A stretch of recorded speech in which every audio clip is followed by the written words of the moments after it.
appeal in the matter of Adams and others, and FS Capital Ltd and others. Good morning. Yes. May it please the Court, I appear on this matter together with Mr Lewison on behalf of FS Capital. Then have Mr Flavin, who appears for Pinotage and PNG, who were the second and third defendants at trial. At the end, I have Mr Mile and Mr Fenimore, who are for the respondents, who were the claimants. Thank you very much. Just by way of very brief housekeeping, I hope the Court has a core bundle which has been divided into two volumes, which I'm going to refer to as C1 and C2, and also a supplemental bundle of primary materials. Yes, of course, I'm very aware of all of these. I'm just slightly dismayed to discover there are a load of black spines, so it may take me a moment or two to find the various volumes when you ask for them. None of the files had markers on the spines, so rather like Shoreditch County Court in the 1990s, I've stuck my own labels on to show the bundle numbers and the what numbered authorities are in what file. I do apologise. That's right. Sorry about the inconvenience to the Court for that. I'm sorry, I just have to bear with me when I scrabble in my black files. Yes, and then there's Perhaps we won't need to look at too many of them, there's always hope. Gracious me. And then there is the bundle of authorities. I think, Yeah. I'm not sure if the Court is working from hard copy or electronic on those. We are all, I think, working on hard copy today. The Court will have seen the agreed timetable, subject to your Ladyship's point about the time of finishing. And we've agreed... I didn't want in any way to suggest that we will not sit as required, but just made that point. Yes. And we've agreed between ourselves and Mr Flavin how we divide our time, and he's happy with that. And then in terms of our appeal, I'm going to present grounds 1 and 2. Mr Lewison, as he did below, is then going to present ground 3, which is the Coulson story point. And we anticipate that will take the greater part of our time of submissions, given the legal complexity of that. And then it comes back to me for ground 4, which deals with the issue, if it's found to be voidable, how the Court should approach the question of relief. Now, there's a very, we accept thorough judgment from the judge, and I'm sure the Court has read it, and we've tried to summarise it in our skeleton in hopefully a helpful way. So I wasn't proposing to say very much by way of background before getting straight into the grounds of appeal. I think you can assume that we have read widely, and therefore we're prepared to deep dive. Yes, I had it potentially to take the Court to the two charts which were appended to our skeleton argument in relation to the nature of the tax avoidance scheme and where we got to in 2019, but unless the Court finds that assistance... I don't think so, thank you. I won't propose to do. So, my lady, I'll come then to grounds 1 and 2, which is in relation to the substantive point, in relation to bona fide purchaser for value. Now, including the respondent's notice point, logically speaking, I suppose it goes in this order. 1, whether it's, as a matter of Jersey law, actual notice or constructive notice, looking at Article 54 and Article 55. Then there's the point which isn't in dispute between the parties, whether there is a relevant legal distinction between knowledge of the facts and knowledge of the law. And then there's the third point, which is whether the judge erred in relation to his findings in relation to that issue. Now, my lady, we propose to deal with our appeal points first, and then to come to the Article 54 and Article 55 point afterwards, because obviously we've got the burden of challenging the judge's decision, and so it makes sense to deal with that first if the Court is happy for us to do so. Absolutely. So the first heading is? So I was going to make some preliminary points. Okay. I was going to then briefly refer to the relevant legal distinction taken from the Sinclair case. Yes. I think I do just need to draw the Court's attention to a couple of authorities which aren't in our skeleton just for completeness. And then to come on to the analysis of the judge's judgment and to deal with the inevitable question from the Court, am I seeking simply to appeal a finding of fact here? Yes. Or is there some underlying error which sufficiently affects the judge's exercise, which means this court can interfere. Yes, and you say that he didn't, if you can put it that way, understand the subtlety of the legal point, and therefore he ran the issues together and made it all into a finding of fact. Yes. In effect. In effect. I say if he'd separated it out, there would have had to be more analysis, and that analysis was missing. And otherwise, what I accept is otherwise a thorough and comprehensive judgment. Okay.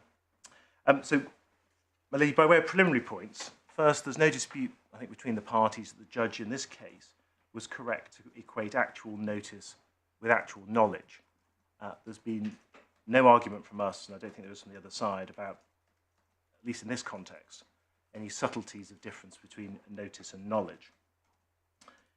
Secondly, both parties proceed on the basis that the judge correctly proceeded on the basis that actual knowledge arises where a defendant appreciates there has probably been a breach of trust. And that's by reference to the Papadimitriou case, which both of us have referred to. To turn it round, FS Capital had to prove it did not appreciate there had probably been a breach of trust. I think Mr. Mark prefers to put it as it did not appreciate it was probably improper, but those seem to be directed at the same point. Third, and getting, as I accept, into more dangerous territory for myself, we accept that the court comes to this issue against the background of the findings of the judge in relation to improper purpose. He dealt with those matters at a number of points in his judgment, but he summarised them in particular at paragraph 238 in his judgment, which was then carried through to 297. And I think, for convenience, one can go straight to 297, which is in the judgment, bundle C1, 16, page 292.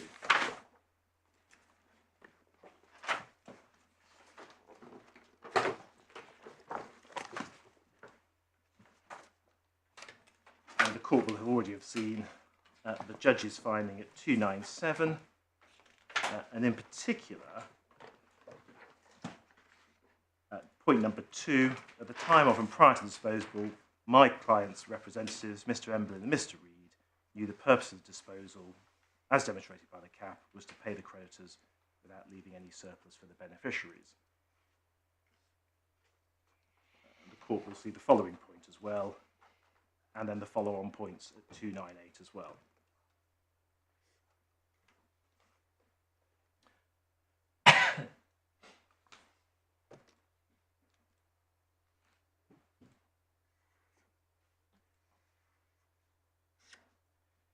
The point we'd like to make at this stage, my lady, is this, that they did not require the judge to make any finding of conscious wrongdoing on the part of Mr. Emblin and Mr. Reed. Rather, what the judge was doing at that stage was, in relation to improper purpose, identifying, first of all, what was the objective purpose of the power, and secondly, what were the subjective reasons for it being exercised, as there noted. And the judge had concluded in circumstances where the company was, trust was cash flow insolvent, but it was unable to make any findings about balance sheet insolvent. The objective purpose of the power had to include advancing the interests of the beneficiaries, at least to some extent. But important. So where do we find that? That's in the judgment at 235. Okay. Page 278.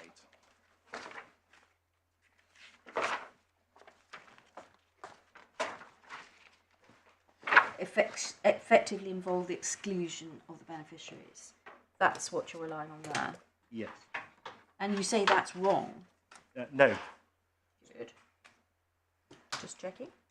So, and this is our point about timing. When the matter came before the judge, and he had to decide whether or not there was improper purpose, he did so against the background of the then legal position, which included, crucially, the decision of the Supreme Court in BTI and Sequana. and that made it clear that there had to be, unless the beneficiary's interests could be excluded entirely, obviously their interests were to be put in the mix to get together with the creditors as well. But what we say is that represented a very different legal landscape from Jersey law in 2019 and the authority which was then. Which is Zed Trust. Exactly. So there is no, in our submission, come to the evidence. But is it the same thing? And I just put this in and you'll come to it, I'm sure. But Zed Trust says people with economic interest are the creditors when you're cash flow insolvent. Yes? Yes. And therefore you're saying, hey presto, the canvas in 2019 was that it's one should, as a trustee, focus on the creditors, Yes. and not a more expansive view in Sequana. And I just raised this so that Yes. you're aware of it.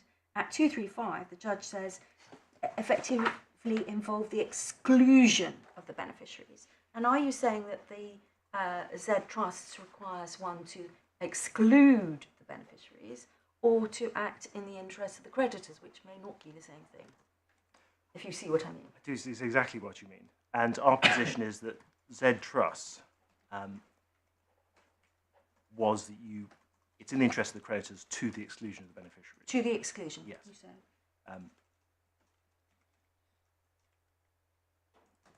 If that's not right, obviously we have another problem in this case. But that, in our submission, is the correct reading of Zed Trust.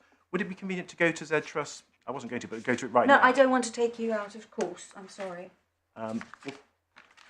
Actually, I think, Milady, it may be helpful just to look at it now. Okay. The judge referred to it in his judgment at 176 to 180, but I think probably if we could perhaps go to it. It's in the Authorities Bundle, the second volume, tab 37.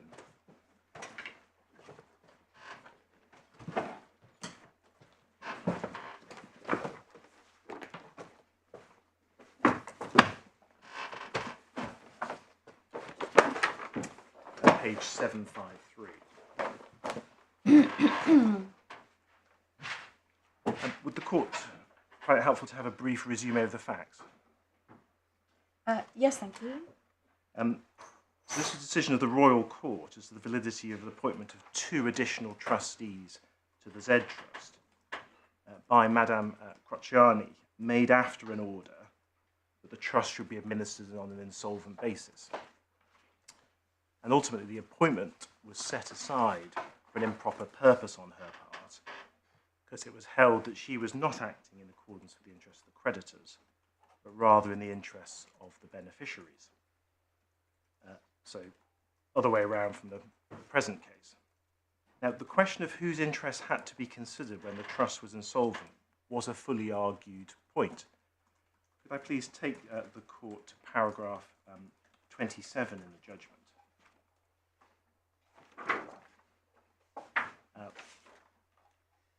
Which you'll find at page 762.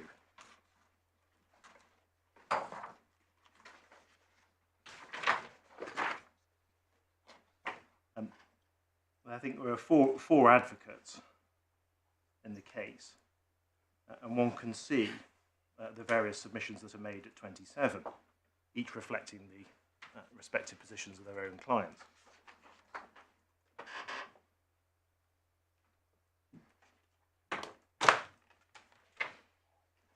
And then at 28, the court notes that although not canvassed at the hearing, we should make clear that in the context of the trust, we consider the test for insolvency to the cash flow test.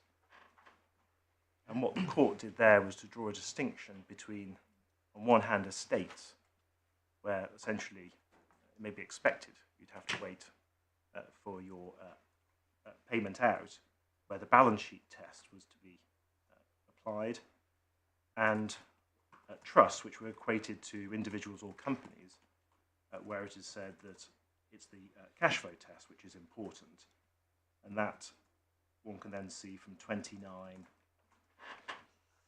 30, and the conclusion at 32.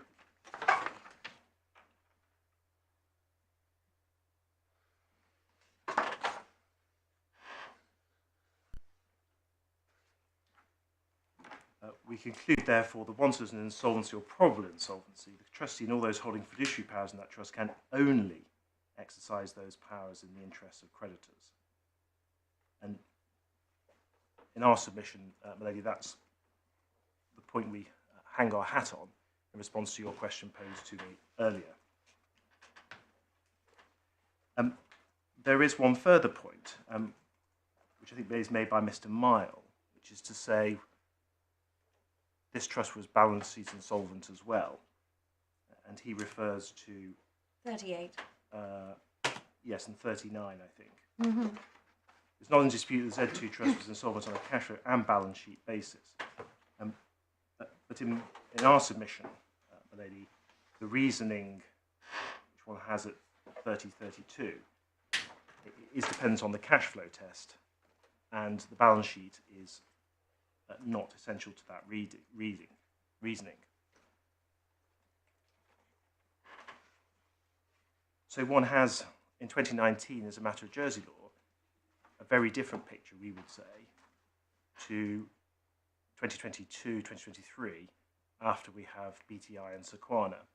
And that was largely reflected in the expert evidence before the court as well, in terms of their analysis, excuse me, of Zed Trust, and then the revisiting of that in light of BTI and Sequana. Just so that you're aware, I also still find it difficult to understand how the statement in paragraph 32, that one can only exercise the powers in the interest of the creditors, nevertheless justifies, for example, selling a Picasso for the price of having it cleaned. If you have no other money, you might say that that is acting in the interest of the creditors, but isn't that dressing up a sale of an asset at a gross undervalue value, or possibly at a gross undervalue, under another spurious umbrella which isn't broad enough or large enough to cover the situation? Yes.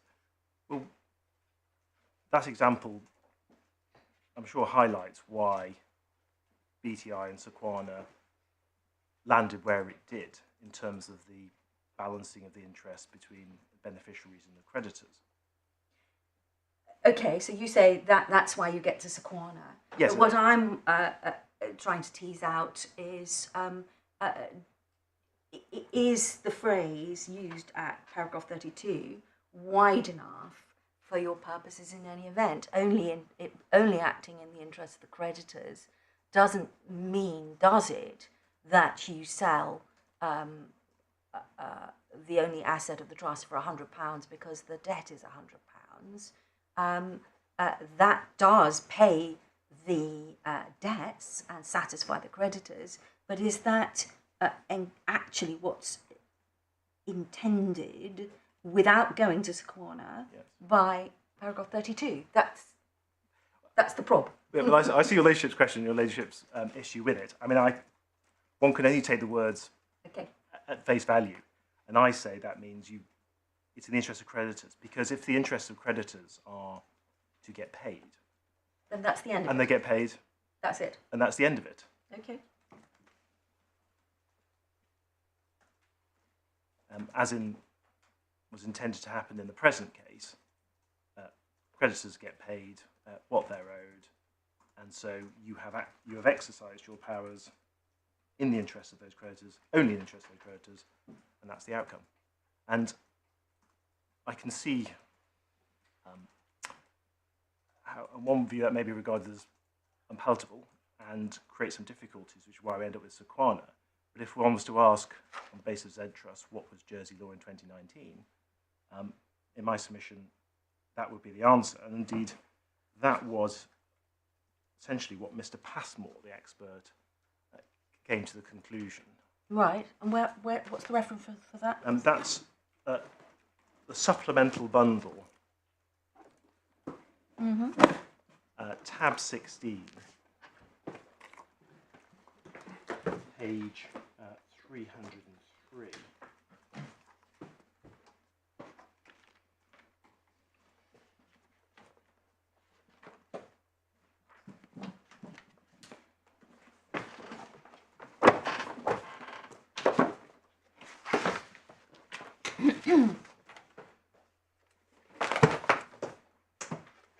Yes.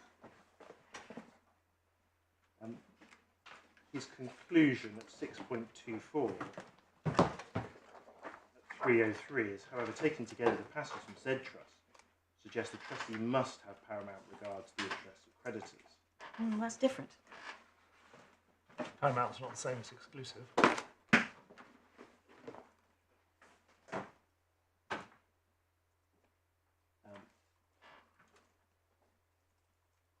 Just finishing off, and then at 6.25 to 6.27, he then says we then need to look at sequana and to make a different approach.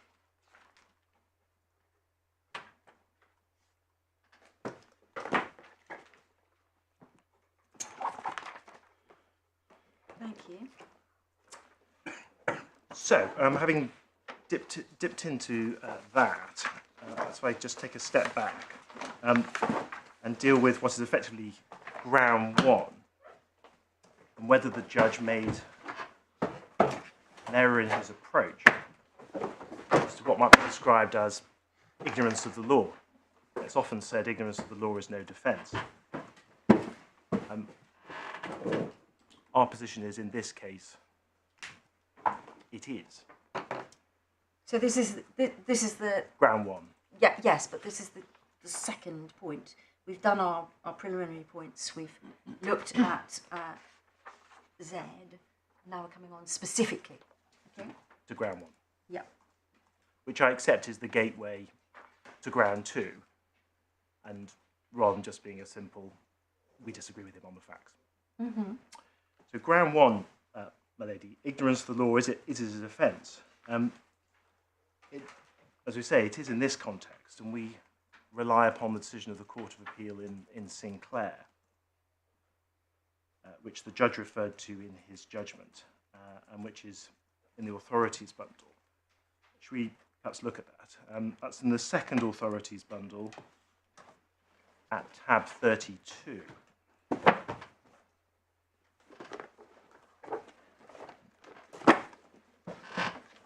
the court find it helpful to have a very brief resume of the facts? Yes, thank you. There's essentially a Ponzi scheme that had been run by Mr. Cushnie. And the issue that came before the Court of Appeal was whether or not there were two forms of proprietary claim against the banks, and whether or not the banks had, I think it was in that case, constructive notice of those proprietary claims. The first proprietary claim failed as a matter of law on the basis that it had never been, the property had never properly been regarded as beneficially owned by the claimant or derived from their opportunities. That was where the Court of Appeal refused to follow Attorney General and Reed. The second proprietary claim, which was successful, was a more conventional claim where the issue was just about the mixing of funds and whether that destroyed the proprietary claim, and it was held it didn't. Now, the issue of notice came into both of those issues. And I think it could be said that the passage I'm going to take you to is obiter on the first point. But nevertheless, the Court of Appeal dealt with it in detail because it was relevant to the second point, where they found a proprietary claim. So it does, on that basis, in my submission, form part of the ratio. In any event, it's Lord Neuberger and very weighty authority in any event.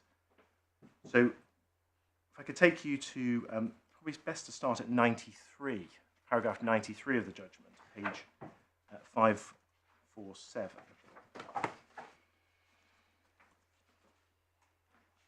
Just so the court can see where it starts. So there's a heading, second main issue, following any proprietary claim to the share sale. So that was the proprietary claim which failed, and indeed the court can see that where the court says it's strictly unnecessary to deal with it. But it does so because issues of notice come into the third issue, where the proprietary claim was successful. So it was serving both purposes. So having seen that by way of context,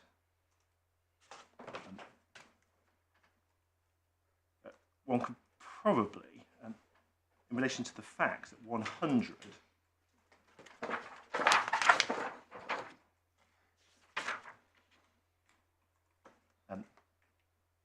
Lord Newberger identified the case on behalf of the claimant. The banks ought to have appreciated it was probably improper, which is one of the phrases that we have used. And then at 102 to 108, the judge comes to this question about knowledge of the facts, knowledge of the law.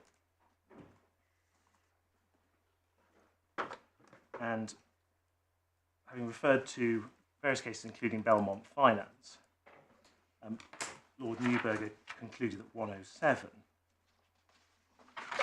that really one shouldn't take a different view to appreciation of legal consequences from the facts. So in other words, should be judged by the same standard.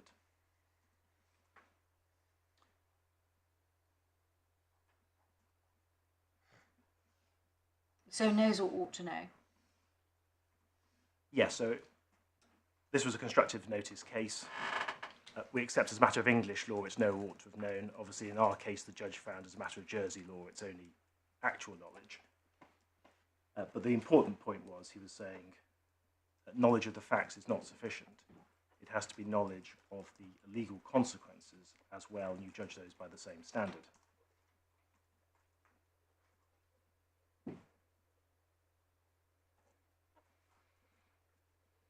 Now, my learned friends don't take their stand on that point. They take their stand on the findings of fact they say the judge made. In course of preparation of this case, two cases came to our attention, which we thought as a matter of our duty we should bring to the court's attention. The first of those is Lifestyle Equities in Ahmed, which was a decision of the Supreme Court coming a few days, I think, after our skeleton argument went in on the 15th of May. The main judgment was given by Lord Leggett, and the issue was about accessory liability for infringement of intellectual property rights. I'm sure the court is familiar with it. Lord Leggett said there's a couple of points in his judgment. Essentially, Do we have it? we have included it in the bundle. Where do we find it? Yes, you'll find that, my lady, at fourth volume of the Authorities, tab 54, page 1453. Just give me a moment.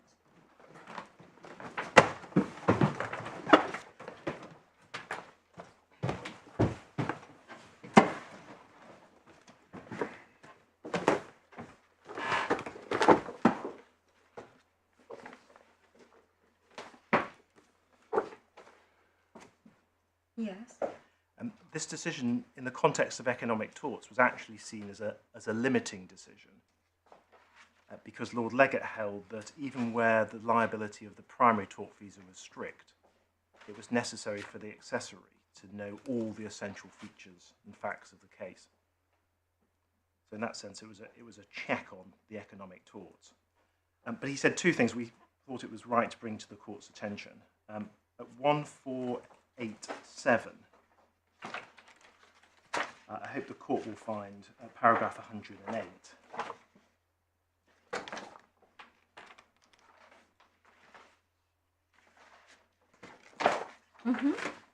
Perhaps I can just invite the court just to look at that marked up passage.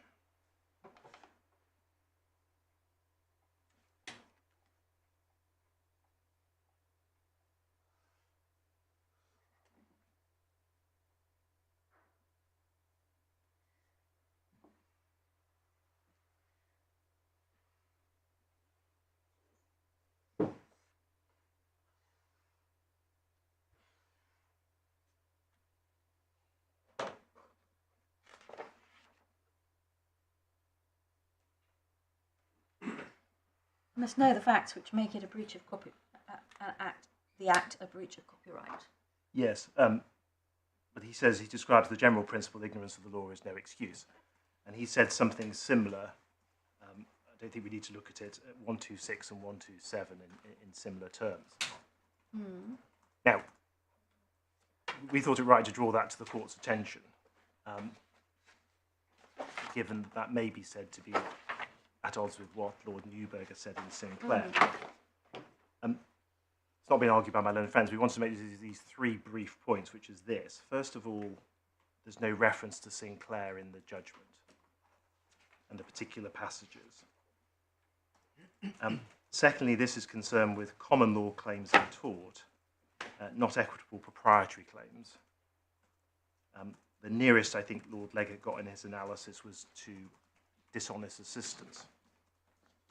And thirdly, one can readily see differences between those different types of claims and the control mechanisms that may be appropriate to stop economic torts getting out of hand, and the control mechanisms necessary to ensure that a proprietary claim is not fixed on a person inappropriately who can't be said to have actual knowledge. So in a sense, I don't want to argue against myself anymore. Well, thank you for drawing it to our attention. You're doing an excellent job so far. Well, I hope only in this respect and not others, my lord. There is one other further authority which does predate our skeleton, which is a fiendishly complex case called Racing Partnership, which was from 2020. Complex because there were dissents from different judges on different issues. Supreme Court. That's in the Court of Appeal. Oh, right. What number is that? That is tab 46, page 1174.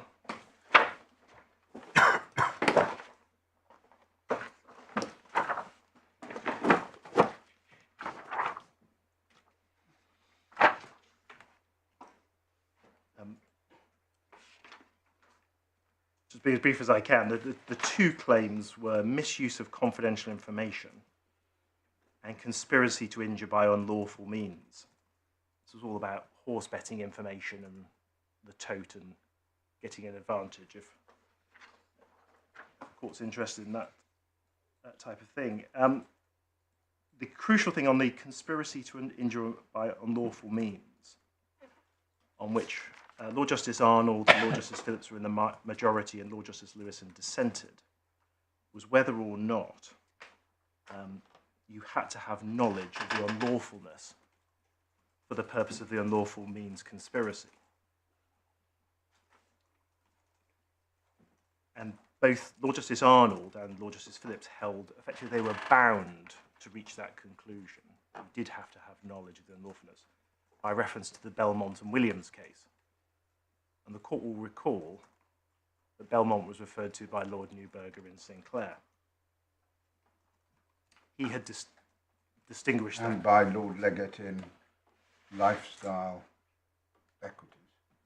Yes, I think he did refer to that at some point, yes. I think further up the page of the passage you took us to. It's a case that sort of seems to pervade Yeah. the discussion in various areas, and attitudes to it differ. So they felt they were bound by Belmont to reach that conclusion.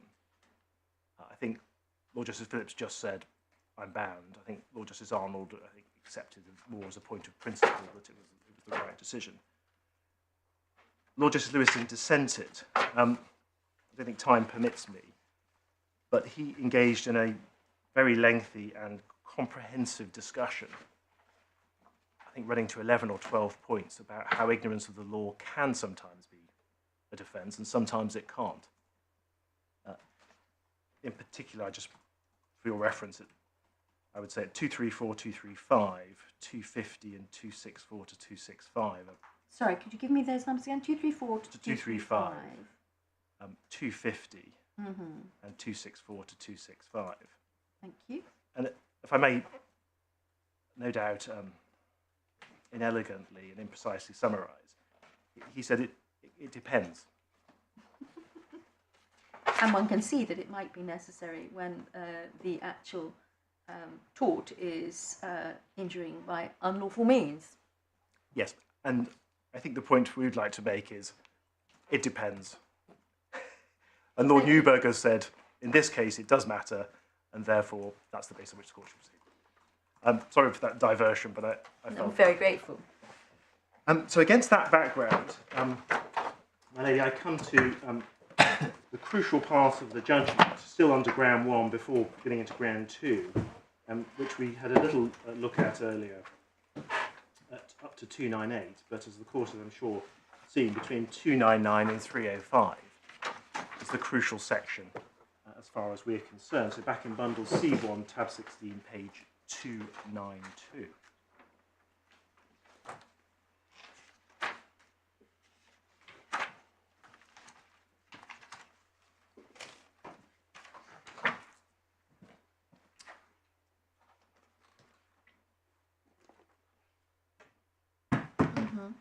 And if the court is there, I'm going to have to unpack some more of this in a moment, but at 301, the judge identified the Sinclair case and described it as useful guidance. And then he said it is clear that such knowledge is not automatically to be imputed. I think perhaps if he'd rested there, we might have had some mild criticism that he'd understated the position by reference to Sinclair. That's what you say in your skeleton, I think. Yes. The understatement. Yes. I made a little marginal note to myself that I don't think I've ever seen a ground of appeal advanced on the basis that a judge understated something. No, and if that's all I said, then that might be fatal, my lord. But I did go on to say that having engaged in understatement, the judge made an outright error at 304.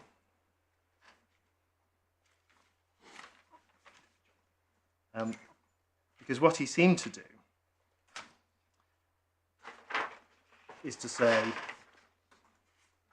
it's a question on the facts. Well, ultimately, it is a question on the facts as to what someone knew, but it's not a question on the facts as to whether or not there's a distinction between knowledge of facts and knowledge of the law. And one could see he's accepting Mr. Miles' submission, which is in fact to be seen in paragraph 300 in the first point, where Mr. Miles submitted what was required: knowledge of the facts which constitute the legal wrong in question, not the knowledge of these facts did constitute the relevant legal wrong.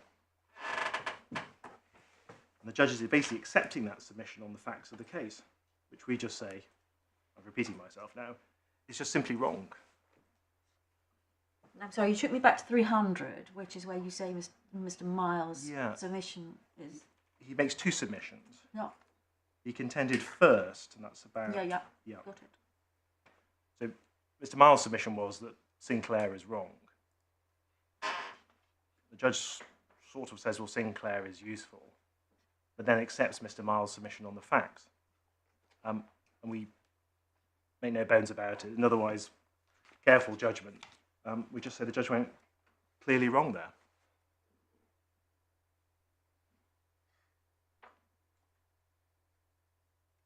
Mm-hmm.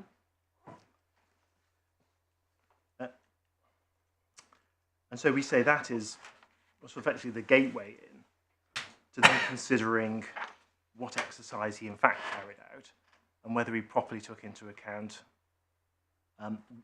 relevant evidence. And what we say is effectively his collision and compression of questions of fact and law meant that he didn't engage in a critical analysis at this stage on the basis of Zed Trusts and the evidence that was in fact before him as to these matters.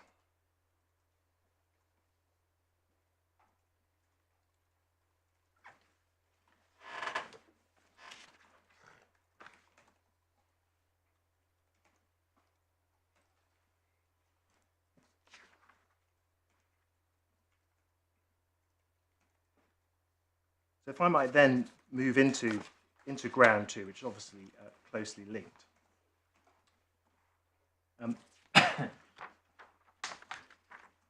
Go back to 299, I think one of the points made against us is that the judge had made a finding about legitimacy, which is a word that appears in, I think, two or three places.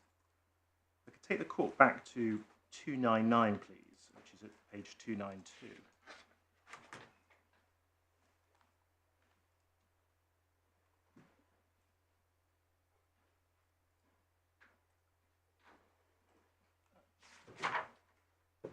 Judge makes a finding that neither Mr. Emblin nor Mr. Reed was or could have been satisfied it was legitimate to disregard the interests of the beneficiaries.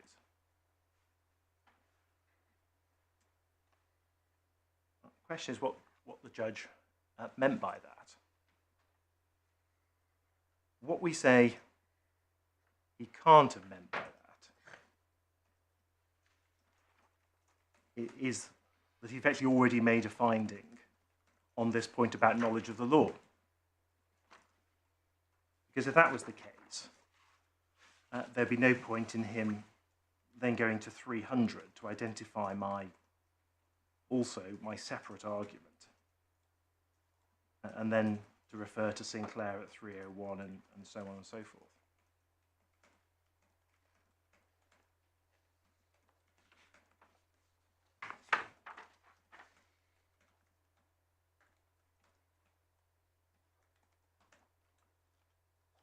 And the word legitimate comes back in paragraph 305.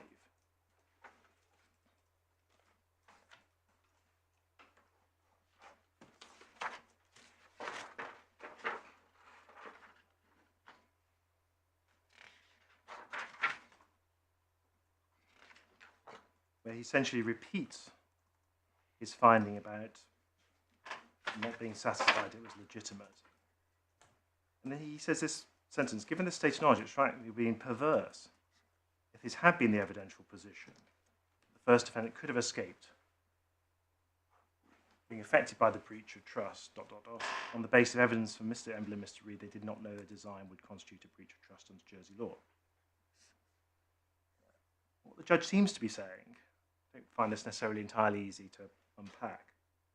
If they had given evidence to that effect, and it had been accepted, they still couldn't have avoided liability. Which seems to reinforce in my submission, his compression and his error in 304, that this really didn't matter.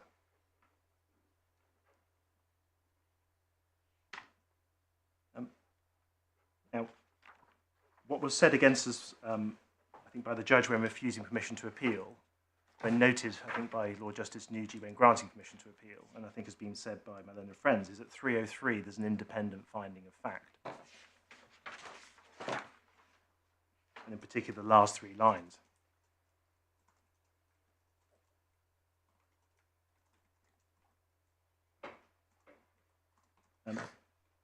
We say two things about that. First of all, in 302, the judge didn't describe 303 and 304 as independent points. He said they were related reasons. But more importantly, it's the point I've already made, or sought to make, that this compression in 304 and 305 effectively just invalidates the judge's exercise and his whole approach to this issue.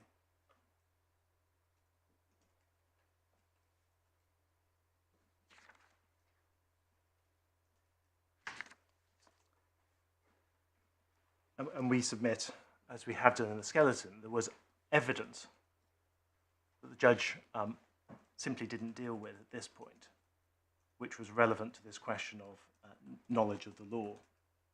And whilst one I accept, and Volpe says this, courts will often assume that the court will take into account all relevant evidence, even if not specifically identified at every point. The judge's error and compression in my submission provides a ready explanation as to why he didn't consider that relevant evidence.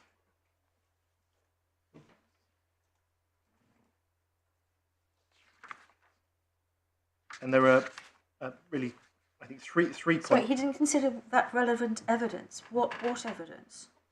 Yes. There was no evidence, was there, in relation to Mr. Emblin and Mr. Reed's knowledge in relation to this issue at all? Yeah, so their witness statements did not specifically address No. that question of knowledge. They were commendably concise documents. They did not specifically get into that. But there was... This is the point, isn't it? You say they didn't get into that, but this is the point. You say there's a difference. So that they knew that there was a breach of trust. Sorry, they knew the facts that there may be a breach of trust, but they didn't know the legal consequences. Well, you say that, if that's your defence. Yes, and that was sufficiently... You say that in your statement. Yeah. And the judge found at 303 the evidence was not presented on the basis that while they may have known of the facts which constitute the breach, they were unaware that those facts constituted a breach of trust. Yes. So that of itself is a finding of fact. Yes, I mean, where we approached it is this. We had pleaded no actual notice, and we pleaded the point about Jersey law and the interests of creditors when the trust is cash flow insolvent. And we had identified that point in our skeleton for trial, and then we raised the point in closing, and no one said, well, you haven't pleaded this. But there was evidence which was before the judge at trial, which was relevant to this issue, which he just simply didn't address and deal with, we say, because of his compression of the point. But, No, I'm but- confused. Sorry, yeah, after you. sorry. Just to finish that point off, but he found at 303 that the evidence was not presented on the basis, and this could only come from them. Well, we knew about X, but we didn't realise Y. And he found that there was no such evidence. That wasn't their case. So that was the finding. I'm sure there's lots of bits and bobs of evidence throughout, and I'm sure you're going to embark on a bit of island hopping. But surely that, don't you stub your toe on that sentence, that finding by the judge?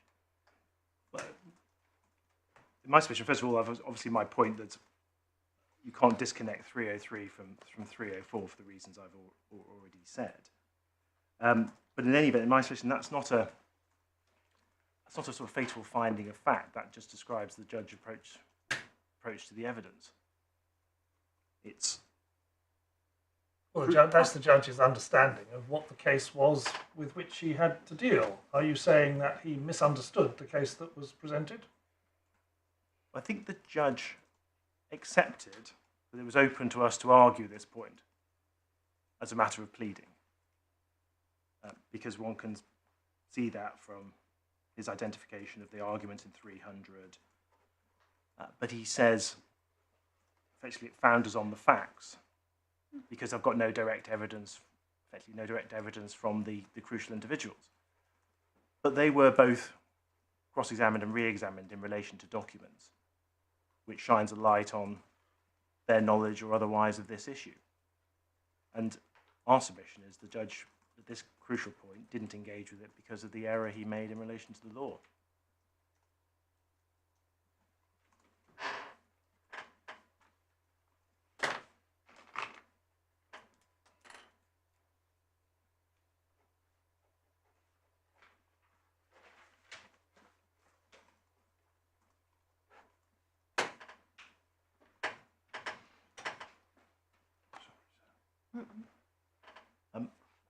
And in terms of the relevant material, we've referred in our skeleton to 2 emails in particular and cross-examination about it, which the judge didn't engage with at that stage. Can I just take the court to those? Mm-hmm. So that's the supplemental bundle .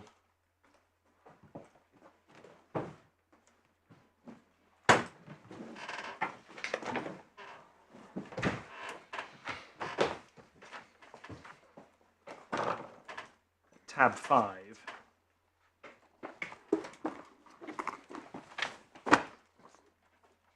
Am I wrong in thinking that these emails are set out in the judgment? They are. Yes. Yes. So the one at 2:08 is the 13th of May. And in particular, we relied on point number 3. The trust will arguably be insolvent, and another key reason why Pinotage will wish to sell the loan book. That was a case where Mr. Emblin was cross-examined about this, but not on the basis it was untrue. And he was re-examined on it, and he had no reason to doubt what he was being told. Likewise for Mr. Reed. And the judge referred to the email in the judgment relationship's quite right at 76 and 77. Didn't make any reference to that evidence. And then the email at 14, tab 14, page 227.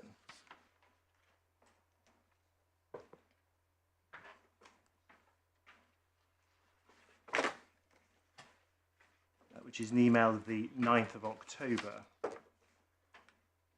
And it's in particular the paragraph, we've got the numbered paragraphs, and we've got a paragraph which says in relation to EBTs, and then the next paragraph, the consideration here is calculated on time engaged. It's towards the end of that paragraph where you have Mr. O'Shea, who's the Jersey lawyer with expertise, saying the main way the trustee can justify the sale, set aside the interest of the beneficiaries as the creditor's rights arguably assert those of the beneficiaries. It doesn't exude confidence, does it? Well, we say that's sufficient, and there was no cross-examination about that. That's sort of to say they couldn't have understood that to mean X or Y. And indeed, just going back to the judgment, if I could take you the cross-examination which is referred to, it starts at page 273. Just before you go there, would we be right to understand, as you've taken us to them, that these represent the high point of your case on this point? Those are the matters on which we principally rely, yes. Thank you.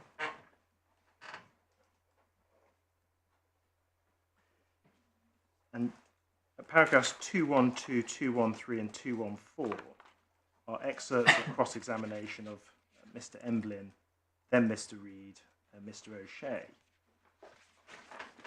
where it's actually being put to them in terms that the insolvency of the trust was being used by Mr. O'Shea as justification for setting aside the best interest of the beneficiaries of the trust, which is, we would say, exactly Zed Trust.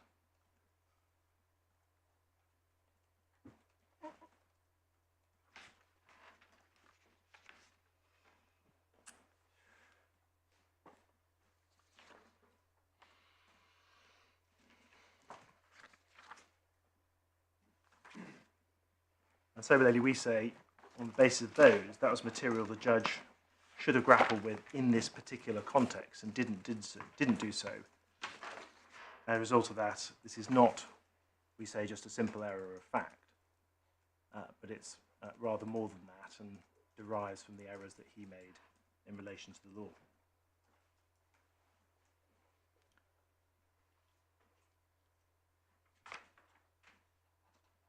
I'm conscious of the time, and I need to leave Mr. Lewison time to deal with his point. That was all I was going to say about grounds 1 and 2, save for the respondent's notice point, which is whether it's actual notice or constructive notice. Perhaps I can give you those as my bullet points. Yes. It's Article 54.3 and 55.1.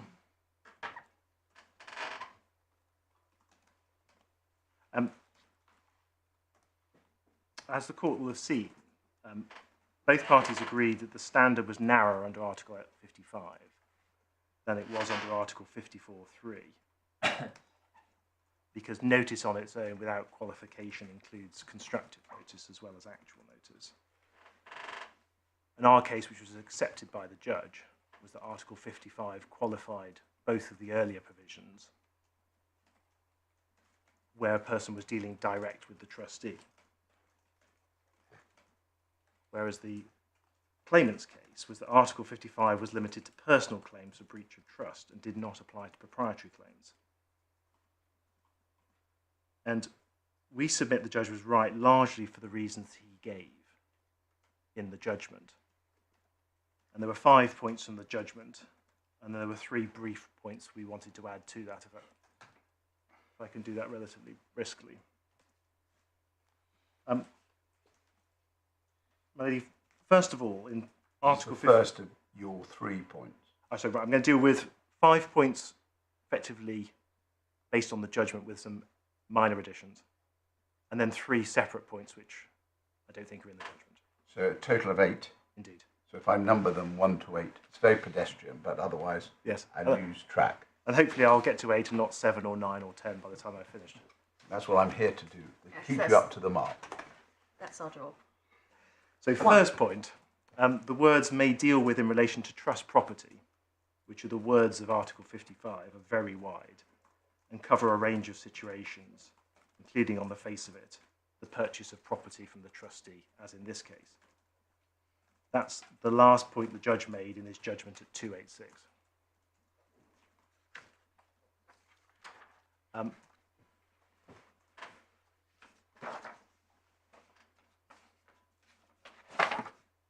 Second, there are good policy reasons why an offshore jurisdiction such as Jersey might think it right to give a relatively high degree of protection to those dealing directly with the trustee. That was the point made by the judge at 287 and was supported by the evidence of the expert Mr. Passmore, his report at paragraph 6.51.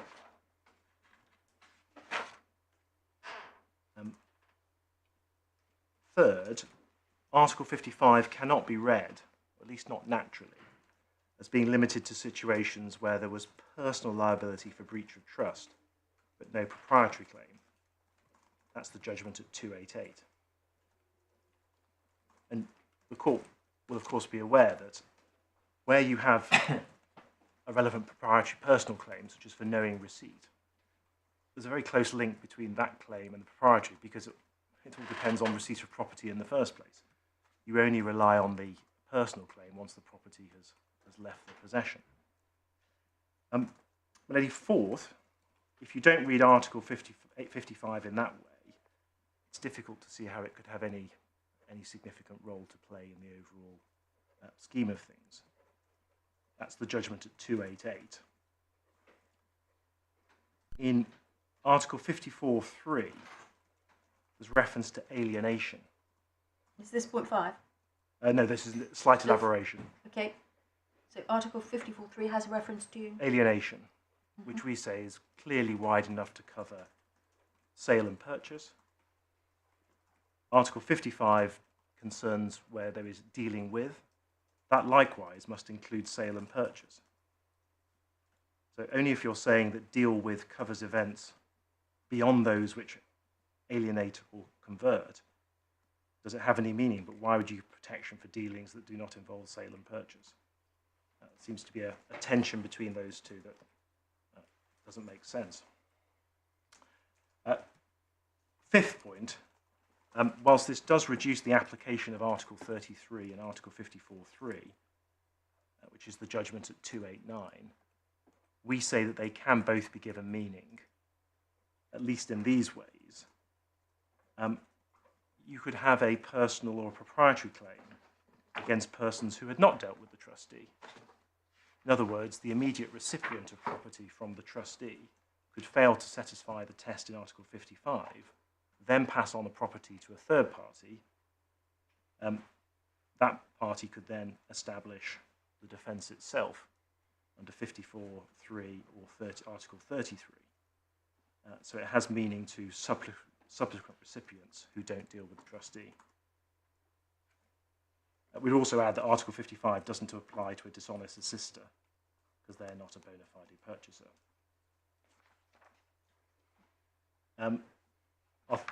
our 6th, 7th and 8th points are this. 6, the respondent's reference to English law distinctions between proprietary claims, where you've got actual or constructive notice, and personal claims in relation to unconscionability do not assist. At the time when the 1984 Act was enacted in Jersey, English law didn't draw any distinction. I don't think there's time to take the court to it.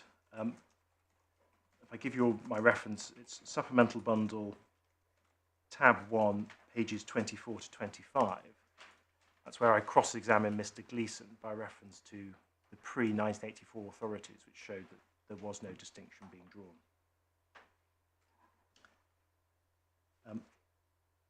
7th, Article 33 clearly includes personal claims for knowing receipt, and yet imposes a lower threshold. Sorry, Article 33. And say that again. It encompasses. Clearly includes claims for knowing receipt, and yet it imposes, on the claimant's case, a lower threshold. So, and that deals with profits, and you're liable for profits as a constructive trustee. So where you'd knowingly received property from a trustee and made a profit on that property, you would have in play 2 different provisions, Article 33 and Article 55. And then, 8thly, the absence of express qualification in Article 54.3, i.e. it doesn't say it's subject to Article 55, is not significant, we submit. They have to be read so as to work together in any event. Even on the claimant's own case, Article 33 has, at least in some respects, to be read subject to Article 55. So those are our 8 points. I think I got 8, most of which are based on the judge with a few additions. Unless I can assist any further, I think I need to hand over to Mr. Lewison to deal with something rather different. Thank you. My lady, my lords, ground 3 of the appeal raises the question whether an improper purpose renders the exercise of the power void or voidable, and it arises if this court is against us on grounds 1 and 2. The judge, having held that the disposal in this case was void, not voidable, went on to say that had he decided that issue the other way, he would have had further arguments on whether to set it aside. And this ground is also the gateway to ground 4 about tax avoidance and how that fits in. So if you're with us on ground 3 and ground 4, we say that goes back into the mix. Before getting But to... in relation to ground 4, the judge considered how he would have exercised his discretion if it was voidable. That's right. And one of the things he said was, in relation to the difficulties about finding a new trustee, I think I'd need, if that all arose, to have you come back. That's right, yes. Tell me about that. Yeah. Thank you, lady. Before I get into the main issue on ground 3, there's a preliminary issue that's raised by the respondents, which is about the presumption of similarity. And I propose to deal with that first. It arises out of a Supreme Court decision in Brownlee and FS Cairo, Nile Plaza. And the argument, as I understand it, is that a party seeking to argue that an applicable foreign law is materially different to English law must adduce evidence of that fact, and in the absence of such evidence, the English court will presume that foreign law is the same. They also rely on a passage from Investec and Glenalla to the effect that Jersey law of trusts is an import from England, and therefore it should be taken to be the same as England unless it conflicts with Jersey customary law or Jersey statute. Now, on the first of those points, our submission is that the respondent's case is either a misreading or a misapplication of Brownlee. And on the second, in this case, we have shown, or the experts agreed, that Jersey law is materially different from English law on the voidable point, because in brief, in England, the position is settled at Court of Appeal level in Coulson Story, but in Jersey, the courts have repeatedly held that the position is open.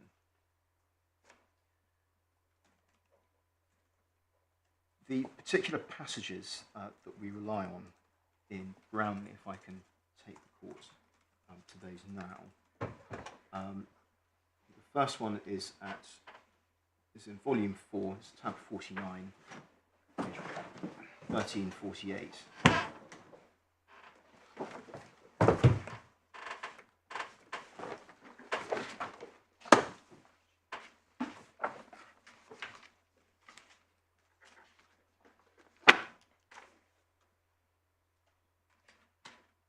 It should be paragraph 122. And the point that I extract from this paragraph is that the presumption is flexible. It doesn't lead to unrealistic or unreasonable assumptions about the content of foreign law. There is then some discussion in the following paragraphs about the factors that justify the application of the presumption of similarity. And then at 125, Lord Legate says, it only ever operates unless and until evidence of foreign law is adduced, nor does the presumption alter the legal burden of proof. Where the presumption applies, it merely places the burden of adducing evidence on a party who wishes to displace it. The crucial bit, it is always open to a party to adduce evidence of the applicable foreign law, showing that it is in fact materially different from English law. And there's a further point on it, 147, where Lord Legate emphasises that the presumption is more important at the beginning of the proceedings, and there may not be expert evidence at that stage. And the position may have evolved by the time the proceedings reach trial. Possibly. Possibly. Depending, I suppose, depending on the content of that evidence. But in our case, we had the experts agreed that the position was open in Jersey. Do you have the reference for that? Yes, I do. The judge refers to it in the judgment at paragraph 322, which is page 298. Thank you. But do you have the supplemental bundle reference? Oh, yeah. I'm sure you can. Don't worry about it now, but if I can have it. I will find that reference in the original report. There's also a passage that bears out that point in Crociani in the Court of Appeal, Jersey Court of Appeal, which we already looked at. I can perhaps take the court there. This is in volume 2, tab 35.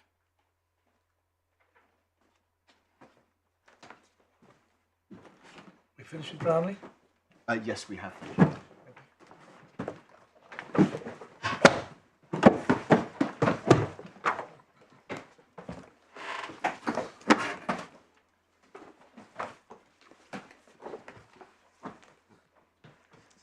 So this should be page 702 of the bundle, paragraph 58 of the judgment. The context of this appeal was on whether the Jersey court had jurisdiction to entertain the proceedings. So the test being applied was whether one side or another had the better of the argument. But what the court says, having heard some argument on Coulson's story, it's unnecessary to enter into the debate as to whether Coulson was dead, moribund, or vigorously alive. So all those positions appear to be open to the advocates at that time. And there's a brief mention in the subsequent Privy Council judgment that says that it's unnecessary for the Privy Council to decide the correctness of Coulson's story, and it's best for the Jersey courts to decide that issue.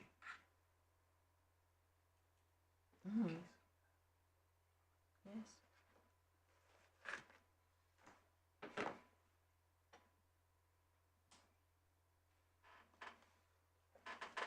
I'm grateful to my friend Mr. Morgan Casey, who has given me the reference to the expert report, and it's page 340 in supplemental bundle. Thank you. Mr. Gleeson says, I'm now satisfied there's not a settled position on this issue under Jersey law. Thank you.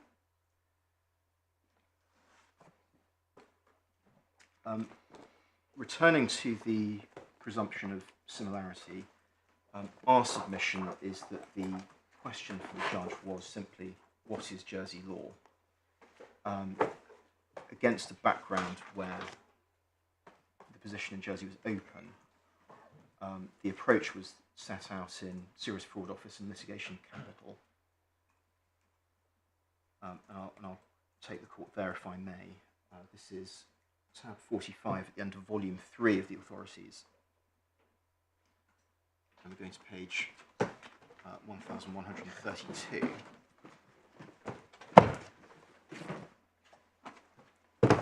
Paragraph 529 of the judgment.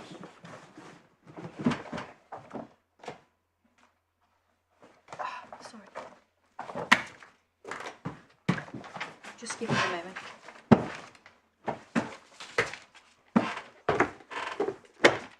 Yes, I'm sorry. I'm at tab 45 and you were taking me to Page 1132, please, milady. Thank you. And we've marked the paragraph. It's paragraph 529.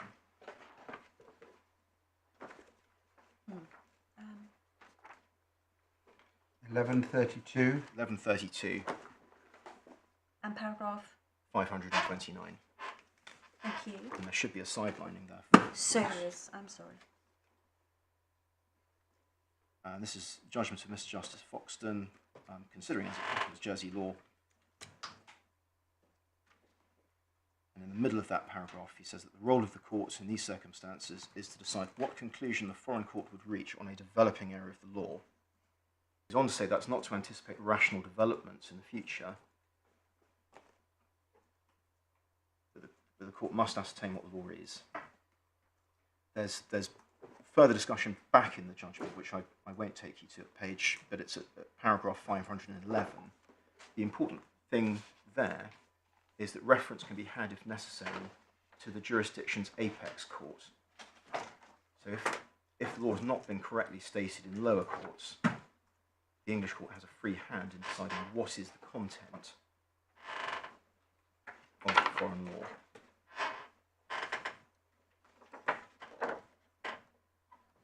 So we're being encouraged to sit as if we were the Privy Council sitting in Jersey and decide what the law is in relation to this issue.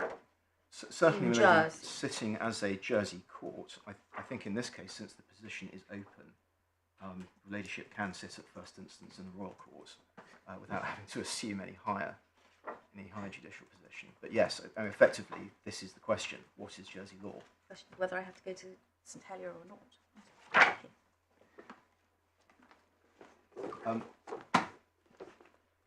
But if I may say so, my lady, that is a very helpful way of looking at it, because ascertaining the content of Jersey law is a mix of principles, policy, and persuasive authority from abroad. And so it's not the case that this court is bound by English law, or even duty bound to follow English law by analogy.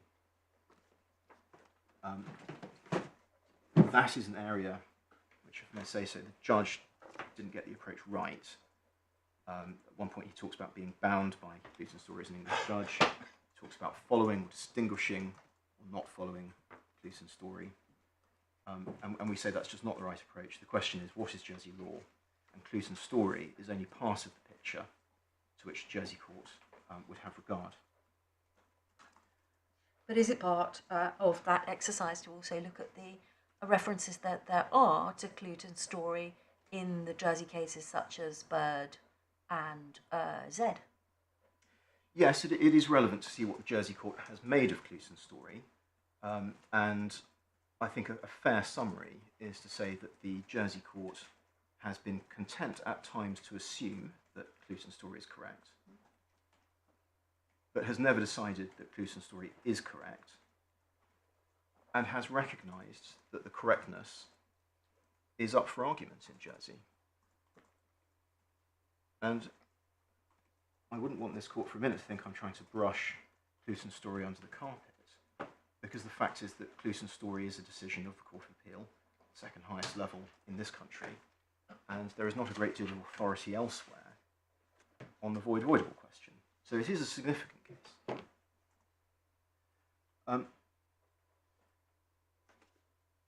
What we say about Coulson story and its persuasiveness is that it doesn't align with previous authority, it's not logically reasoned, it doesn't accord with expert principles, and it's not well respected. So as authorities go, it's not a very persuasive one. Apart from that, it's all right. Apart from that, yes. It was a decision of Lord Justice Farwell, who knew what he was talking about. But Well, the identity of the judge who gave the leading judgment has been mentioned it was in Lord Walker's speech. And he does pay says- tribute to Lord Justice Farwell's expertise, but he says on this occasion, can't follow him. no. So on this occasion, Homer may have nodded. Or created a thicket, or a thicket has been created. Yes.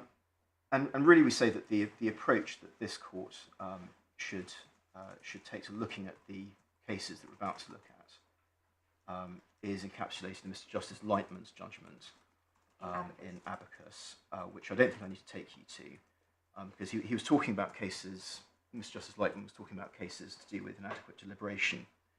But in a passage there he says there are statements in a number of cases that the decision is void, but it's not clear how far the issue is fully argued, if argued at all, as far as they do so decide their weight and otherwise binding effect on me, diluted by the absence of reasoning in accord with principle. So that's... Yeah. So he wasn't convinced either, but he was dealing with a different situation. Different situation, but one what has closely been called the Hastings-Bass situation, but it actually wasn't Hastings-Bass. That's right. That's right. Another problem. So in looking at the cases, we've tried to separate out some of the cases in which, when you look at the underlying reasoning or when you look at what was decided, these are cases where they are consistent with a voidable outcome. And the language of the cases is often not very helpful. But those early cases aren't very helpful, are they? Because the reports are very short and the language used is very variable.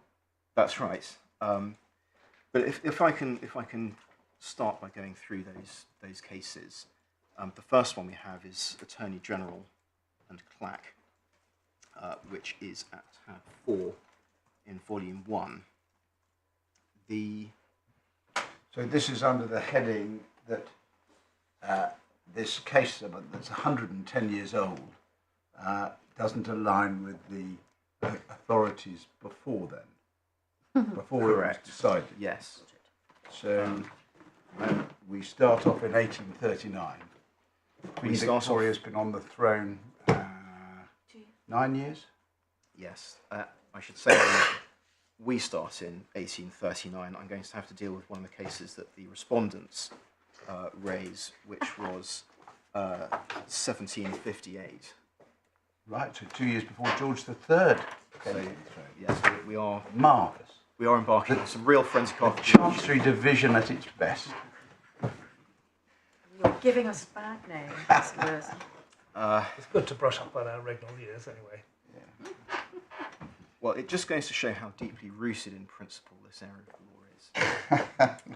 Good riposte. Can I offer you some facts in Attorney General and Clack? The charity had 8 trustees, and fell to 4. They'd previously been embroiled in litigation brought by someone called a relator, who effectively brings proceedings for the benefit of a charity, and in return is entitled to their costs out of the assets of the charity. An information was filed, I think, by the relator to appoint new trustees. In fact, it was by his wife. Settle the sum secured, and an injunction to prevent the appointment of new trustees and the conveyance of charity property away from the charity. While the information was pending, the surviving or continuing trustees appointed new trustees themselves. They went to the relator's wife, Mrs. Bartlett, to agree the amount due under the lien that Mr. Bartlett held to secure his costs. Now, there's no suggestion in the report that the trustees had somehow exceeded the legal limit of their powers. The question that was before the court was whether they had acted properly in what they had done, and that emerges from the first marked passage on page 23 behind tab 4.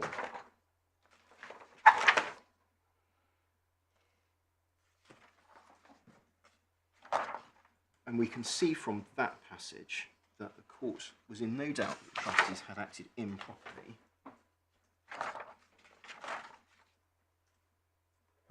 appointment of new trustees were not altogether void. That emerges from the second marked passage in red. And that appointment was then set aside. The matter was referred to the master to see whether the arrangement could be carried into effect. The arrangement with Mrs. Bart, that is, could be carried into effect. And we say that that is consistent only with a voidable outcome. Well, it says, doesn't it, about an inch and a half up from the bottom of the page, I'm of the opinion, upon such a case as this, that the appointment after the filing of the information, though not to be considered as an act altogether void in itself, etc., did put the burden on the defendants.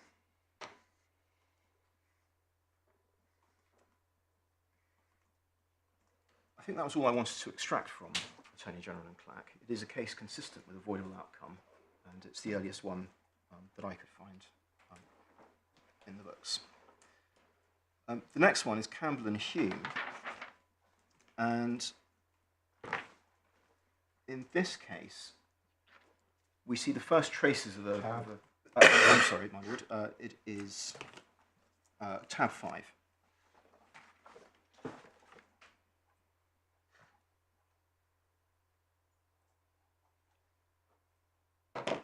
In Campbell and Hume, we see the first traces of a construct that's quite familiar in these cases, where property is settled on trustees for the benefit of one person for life, and that person is given power to appoint who should have the capital.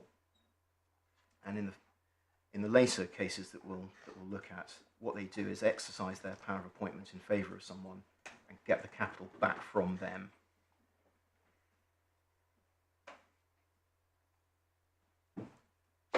In Campbell and Hume, the person with the life interest was the mother, and she made an appointment in favour of the daughter, one of her daughters. And one of the trustees, Colonel Hume, refused to join in the transfer without the sanction of the court. And we can see his reasons at page 27 in the bundle, in the second marked passage towards the bottom of the page. This is the report is recording the contents of his answer to a bill filed to make him pay over the fund. And so his answer said that the defendant believed that Lady Dorothea had incurred debts, that's the mother, which she had no means of discharging. That he, the defendant, was not satisfied the appointment, even if duly executed, was made by Lady Dorothea bona fide for the benefit of the plaintiff, more especially as the plaintiff was, as he believed, under the influence or control of her mother. So it goes on from there. So he thinks that the appointment is just a cloak to get money into the hands of the daughter from where it will be extracted in due course. The Vice-Chancellor's judgment is at page 28, and the marked passage on that page. The interesting bit is that he orders Colonel Hume to join in transferring the assets over. And but what he says is, if it can ever be shown that this deed was executed from improper motives, those who are interested in doing so can apply to set it aside. There's nothing whatever to justify this court in not giving effect to it at present. Now, that statement in our submission is only consistent with a voidable outcome. The appointment is valid until set aside. Because if it had been void, there would be every justification in not giving effect to it at present, because the daughter wouldn't be entitled to the money, and the trustee would be liable to account to the beneficiaries, disappointed beneficiaries, at a later date.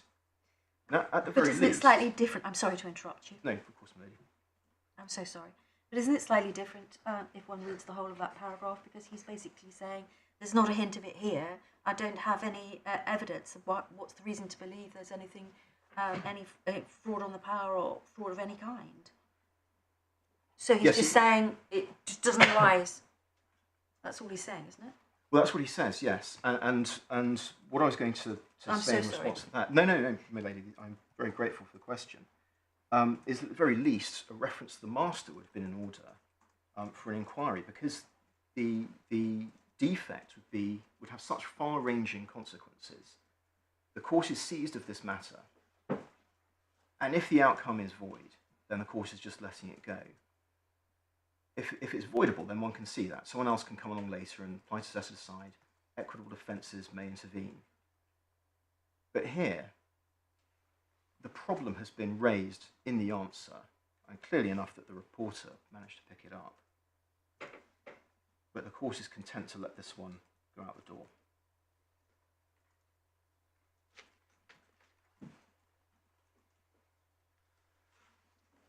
Come now, if I may, to Preston and Preston. And this is a significant case because it is a decision of the Master of the Rolls that an improper purpose renders the exercise of a power voidable and not void. Where do we find that? And that is behind tab 14. Thank you. Oh, great. Looks as if somebody's had to go to Lincoln's Library for this. That was me. So I apologise that page 1 of it hasn't come out very well on the scan. But there we are. The brief facts, if I can set those out for the court, are that once again, fund is settled on trust for Christopher Preston and Elizabeth Preston. It's held for them during their joint lives, and then for the survivor. On the death of the survivor, it's for the children of the marriage, and there is a power vested in the husband and wife and the survivor to appoint between the children. And in default, it's all the children of the marriage, apart from the eldest son, for whom provision is made separately under a different family settlement. There were 12 children in total. The first one died in infancy, the second one survived, and so in total 10 children became the objects of the power of appointment. They're all set out in the report, and they do add up to 10. But the important ones are that 4/10 are appointed to Augustus, and a total of 3/10 to Mary Ann on 2 different occasions. There are then some dealings with Augustus's share. He assigns part of his interest as security for a sum of £700. And this is the mechanism that we see people employing. They can assign their interest or mortgage their interests to an insurance company or reversionary society, and that releases capital against their future interest. Mary's share is assigned as security for £850. Of the £700 raised by Augustus, 165 ends up in the father's hands, and the 850 from Mary's share is retained by the father and mother. There is then a further deed executed eventually by all the children and Mr. Preston and the husbands of the married daughter, which confirms that all are satisfied with the appointments that have been made. 3 of the children, when it was first executed, were minors, and they executed it later on their majority. There are then some subsequent dealings, and these are important because they are dealings with equitable interests, or purported dealings with equitable interests. The mortgaged shares, otherwise belonging to Augustus and Mary, were sold to 2 reversionary societies. So a third party has purportedly gained some rights. One of the children, Christopher, who was one of the 3 who executed the deed of confirmation after his majority, when others had already done so, sought by his bill in this case to set aside the appointment to Augustus, the appointment to Mary, and the deed of confirmation. And we can see at the foot of the second column on page 82 that there was argument on void or voidable, and then Lord Romilly, Master of the Rolls, gave his judgment over the page at AC3, and in the second marked passage on that page, he recognised the importance in the case of the voidable question. And that's important for our purposes because, as I'll show, Lord Justice Farwell in Coulson's story did not.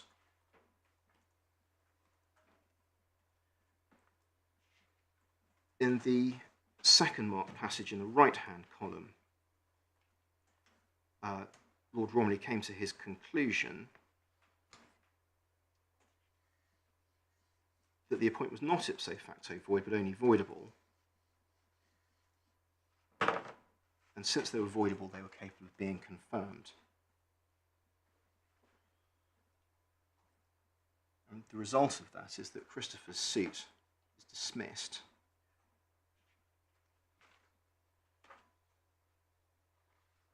Because it had been confirmed by the deed. Yes, Christopher had confirmed this, and he couldn't go back on that now. Yeah.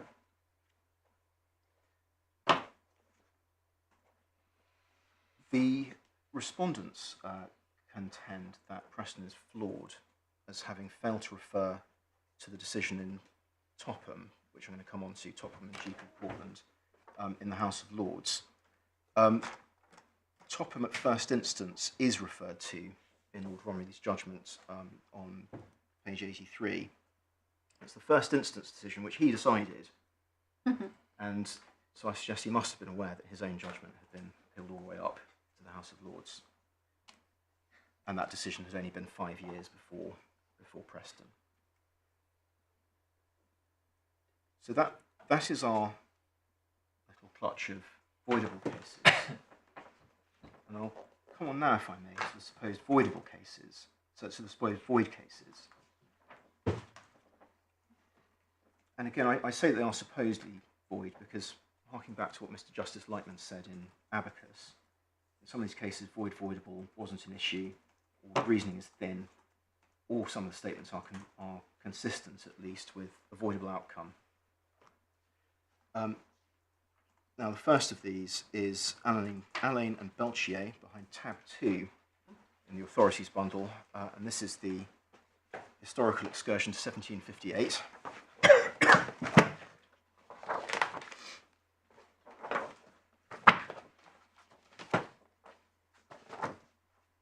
May I offer the court some brief facts of this one? An uncle settled property that eventually came to his nephew Edmund in tail mail with a power of jointure.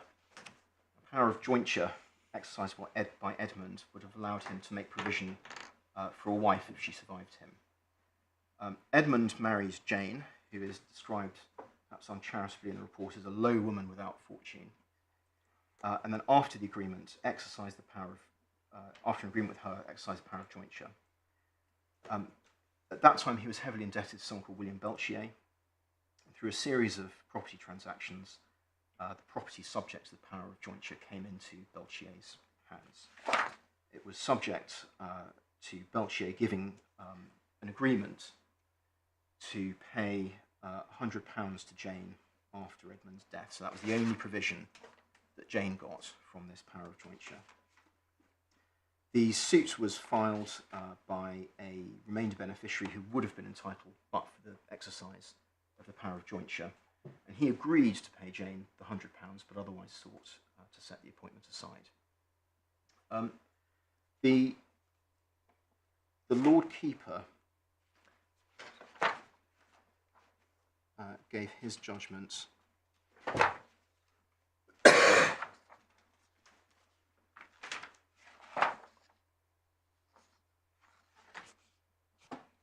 Do we have any idea who the Lord Keeper was in the scheme of things?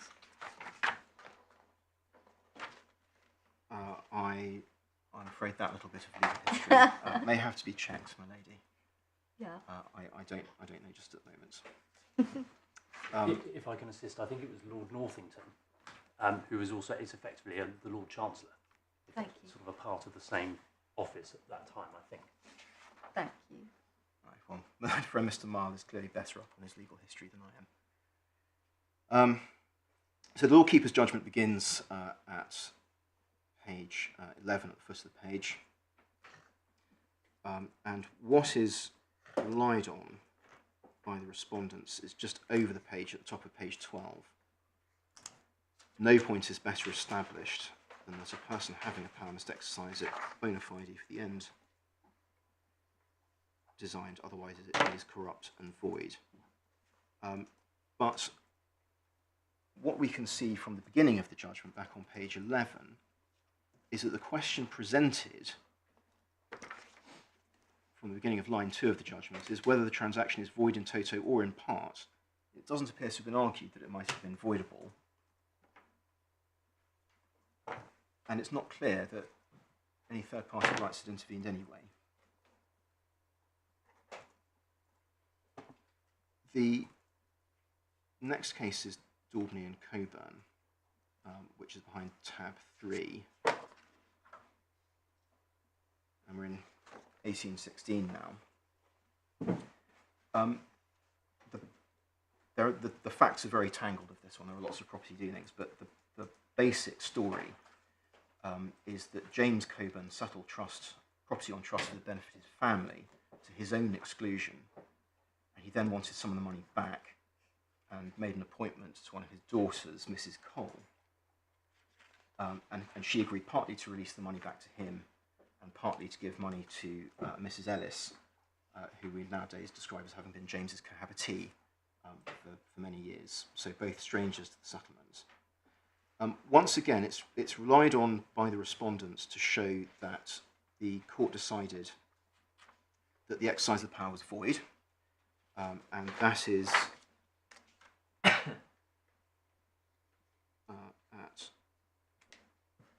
page 17 in the bundle in the marked passage. But we say that there's a curiosity 2 pages further on, at page 19, at the foot of the page.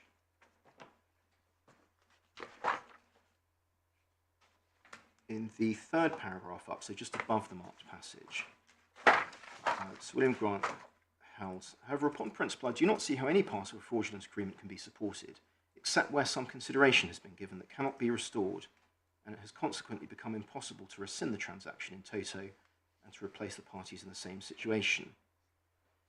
And he repeats this thought at the foot of that page in the marked passage. In ordinary cases of fraud, the whole transaction is undone, the parties are restored to their original situation. If a partially valuable consideration has been given, its return is secured as the condition on which equity relieves against the fraud.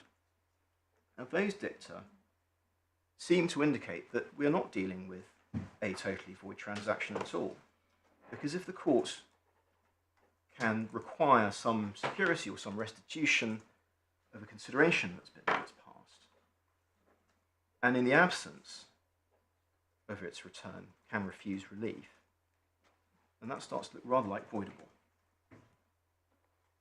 So that might stack Daubney and Coburn on the voidable side of the ledger. The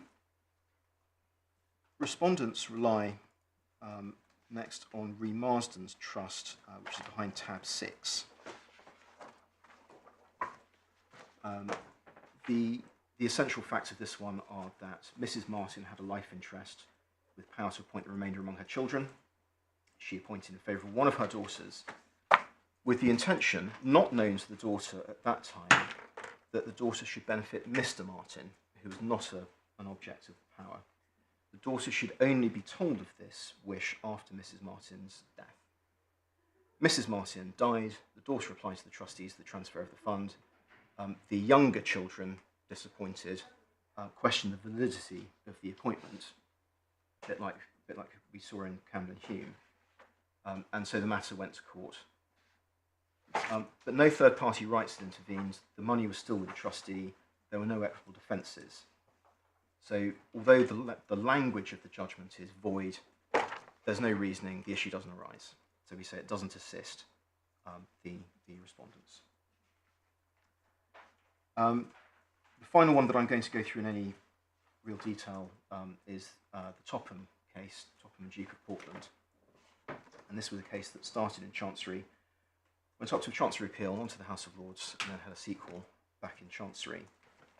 And the short story here is that the 4th Duke of Portland disapproved of Colonel Topham, later Sir William Topham, as a potential husband for Lady Mary, so much so that he said he would leave everything away from her if she married him. And Lady Mary promised not to marry during the Duke's lifetime. Not satisfied with that, the Duke embarked on a series of transactions in which property was settled on the Duke's sons, with a view ostensibly to dividing it between Lady Harriet, an older daughter, and Lady Mary, but with the underlying purpose of keeping the money out of Lady Mary's hands, if necessary. The Duke then died. Love prevailed. Lady Mary did marry Sir William Topham, having waited 11 years to do so. And she then set about reclaiming her fortune by seeking to set aside the various appointments that had been made to trustees. Once the facts of the case had all come out in the chancery proceedings, the appellate courts had little difficulty in disposing of it as a case of a fraud on power. But what the courts do not do is decide the question voidable. It simply wasn't an issue. Because once again, the funds are in the hands of trustees, no third-party rights had intervened, and no equitable defences were raised. So Topham in the House of Lords does assume a significance because it's one of the statements of the test for improper purpose, but it doesn't decide the consequence. And so reflecting back to Preston, it's, we say, very understandable that Topham in the House of Lords just wasn't cited because it wasn't relevant. The final 2 cases on which the respondents rely, I won't go through in any detail, but the next one is in re Perkins, and what I would invite this court to take away from Perkins is that the focus of the case was on whether a condition, which might have rendered the exercise void, was severable. And so the court says if you can sever the improper purpose from the proper, then the appointment can stand in part. So that's not voidable, that's a different question. And again, no third-party rights, no equitable defences. And lastly, Vatcher and Paul, behind tab 19. This one surfaces, it's a decision of the Privy Council on appeal from Jersey, which may make it look quite interesting. But again, there's no argument or no discernible argument on voidable, no third-party rights, no equitable defences. It's just not an authority that gives us any insight into either English law or Jersey law. So, to sum up the points on which we rely on the cases, we say that there's a respectable portfolio of authorities that do indicate a voidable outcome, not a void one. The cases that people rely on, the respondents rely on, showing a void outcome, don't actually decide the points. At best, they assume it. Coulson's story is the only decision that really decides that improper purpose leads to a void outcome. And that's why we're going to go to that next. But for now, what I'd submit is that surveying the available English authorities, the Jersey court would take into account the whole landscape and not just Coulson's story.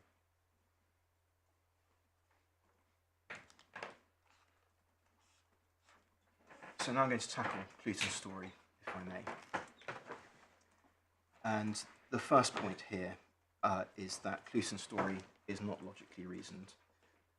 Judges, both judicially and extrajudicially, including the judge in this case, have remarked on the difficulty that they encounter in following the reasoning of Coulson's story.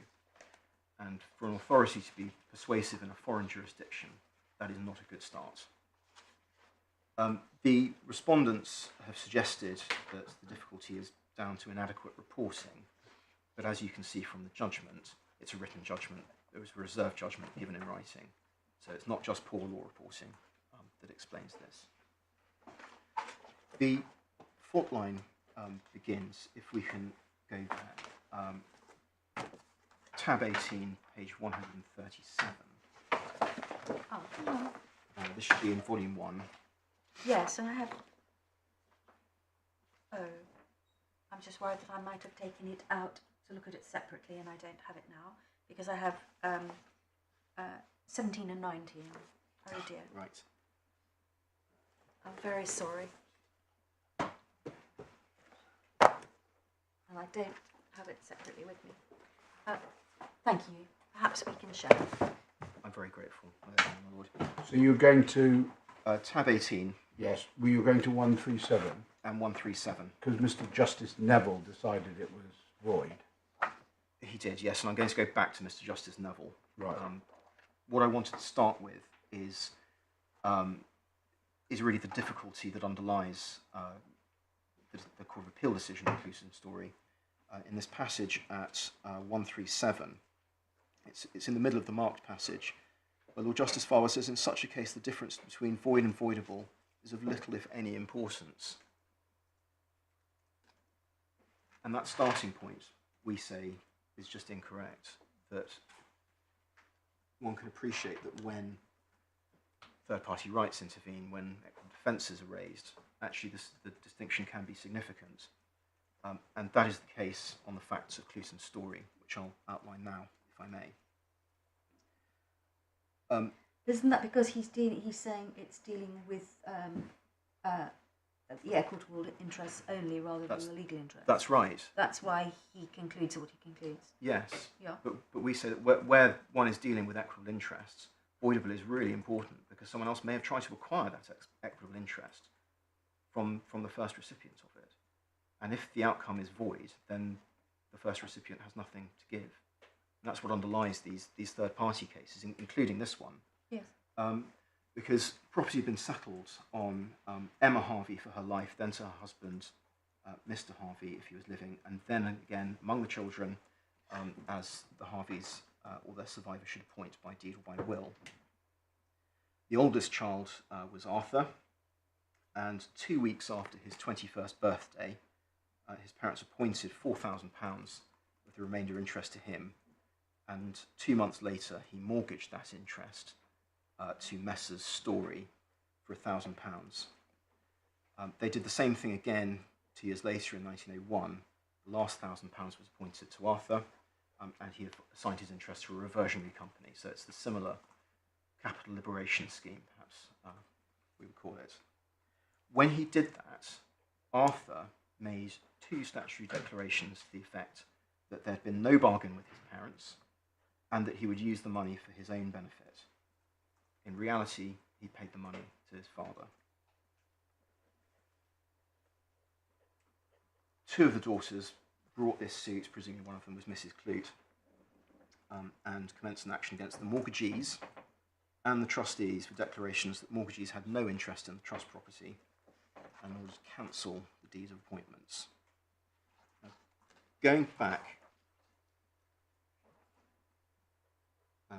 to the argument at first instance, which is on page 128.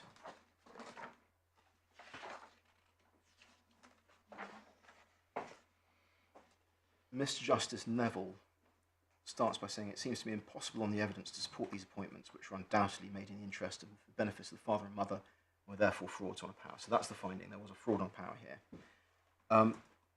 The argument then is on the plaintiff's side that the appointments are not merely voidable but wholly void, and they cite some of the cases that we've looked at. And then on the next page, 129, the contrary argument is put for the defendants, who are the innocent mortgagees, an appointment which the fraud on power is voidable only and not void. They cite various cases, including Preston, and then we get to Mr. Justice Neville's judgment. And at the marked passage on page 131, Mr. Justice Neville directs himself as to the importance of the void-voidable question. So at first instance in Coulson's story, the distinction between the two and its consequence was well recognised. He then goes on to deal with Preston and Preston.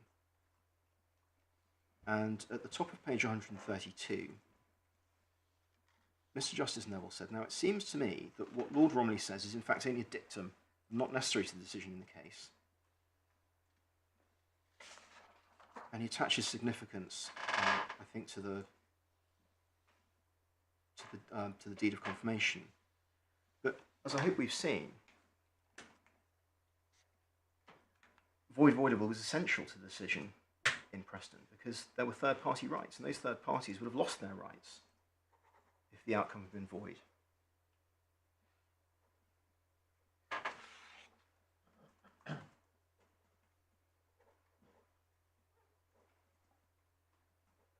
Moving on through into the Court of Appeal, we can see again in the argument, which begins at page 134, that voidable was argued.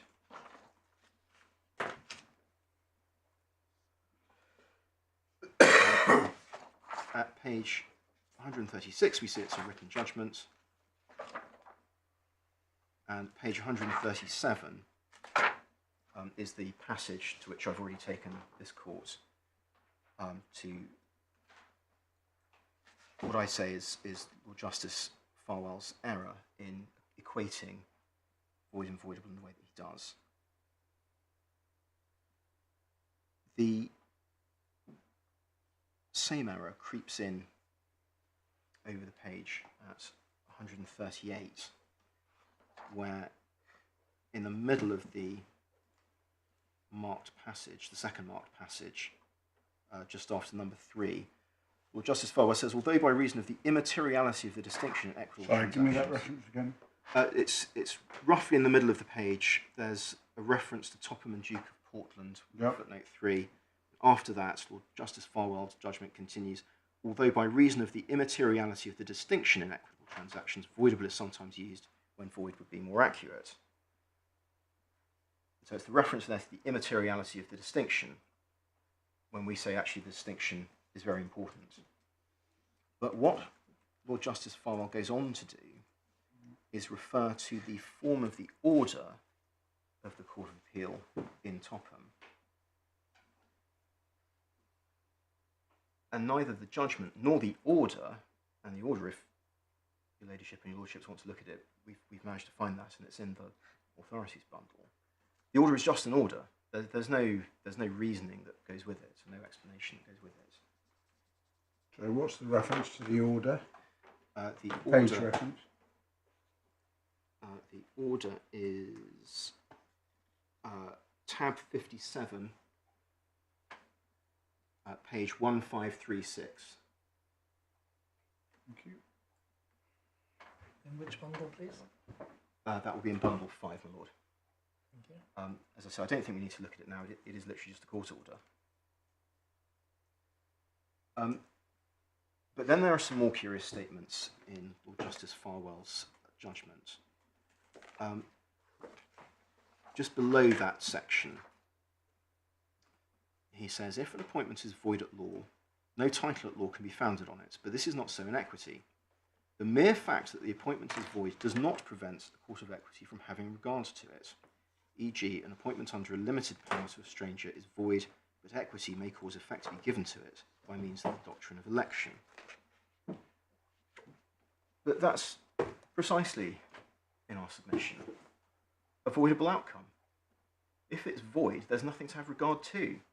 There's no election to be made.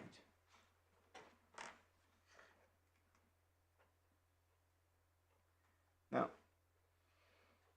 it may be that Lord Justice Farwell's view that there was no real distinction between void and voidable led to any deeper examination of the principles underlying this or any deeper treatment of Preston. But it certainly wasn't right to treat Preston as having been decided per incuriam of the House of Lords in Topham, if that's what was being done. And as I've said, the case Topham just doesn't decide the voidable outcome question. So even on the content of Coulson's story in our submission, it is not very persuasive.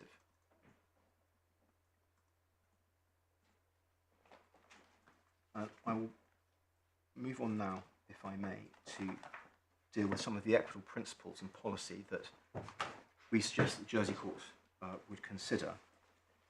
And we start from what I hope is an uncontroversial proposition, that equity is a famously flexible doctrine, and it stands in contrast to the rigidity of common law. So black and white questions fit quite naturally into the common law world. Valid or void would be quite a normal common law test.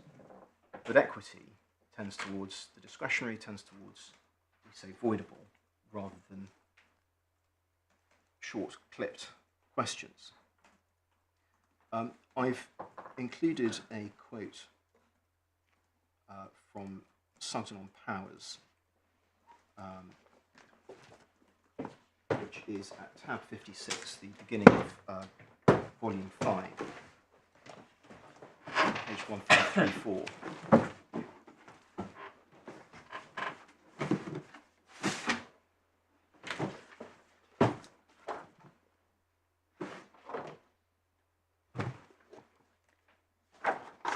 And what is said is there are some cases which a court of law cannot reach. This happens where the powers... Sorry, tab 50... Tab 56. Yep, page 1534. And it begins at the very foot of that page. There are some cases which a court of law cannot reach. This happens where the power is duly executed according to the terms of it, but there is some bargain behind or some ill motive which renders the execution fraudulent and will enable equity to relieve. It were difficult to draw the precise line between the jurisdiction of law and equity in this head. The substantial ground upon which equity maintains an almost exclusive jurisdiction in cases of fraud is that it is enabled to mould and cut down the fraudulent instrument according to good conscience. Whereas a court of law, if it take cognizance of the subject, must entirely defeat the instrument. And we Sugden say is Lord St Leonard's eventually. 1836. Yes, so this rather predates. This is the only copy I could find, I'm afraid. The only edition I could find. There were other textbooks in relation to powers, are there not? Well, there's Farwell on Powers, which doesn't seem to address the question Just wondered. before Coulson's story. But what I wanted to take from that statement of principle is that equity tends towards the flexible, tends towards the voidable, and does not aim to set aside entire transactions unless that is justified. And there's a similar point that emerges from Lord Justice Lloyd's judgment in the Court of Appeal in Pitt and Holt. That is at tab 33. Which will be volume? Which will be volume 2.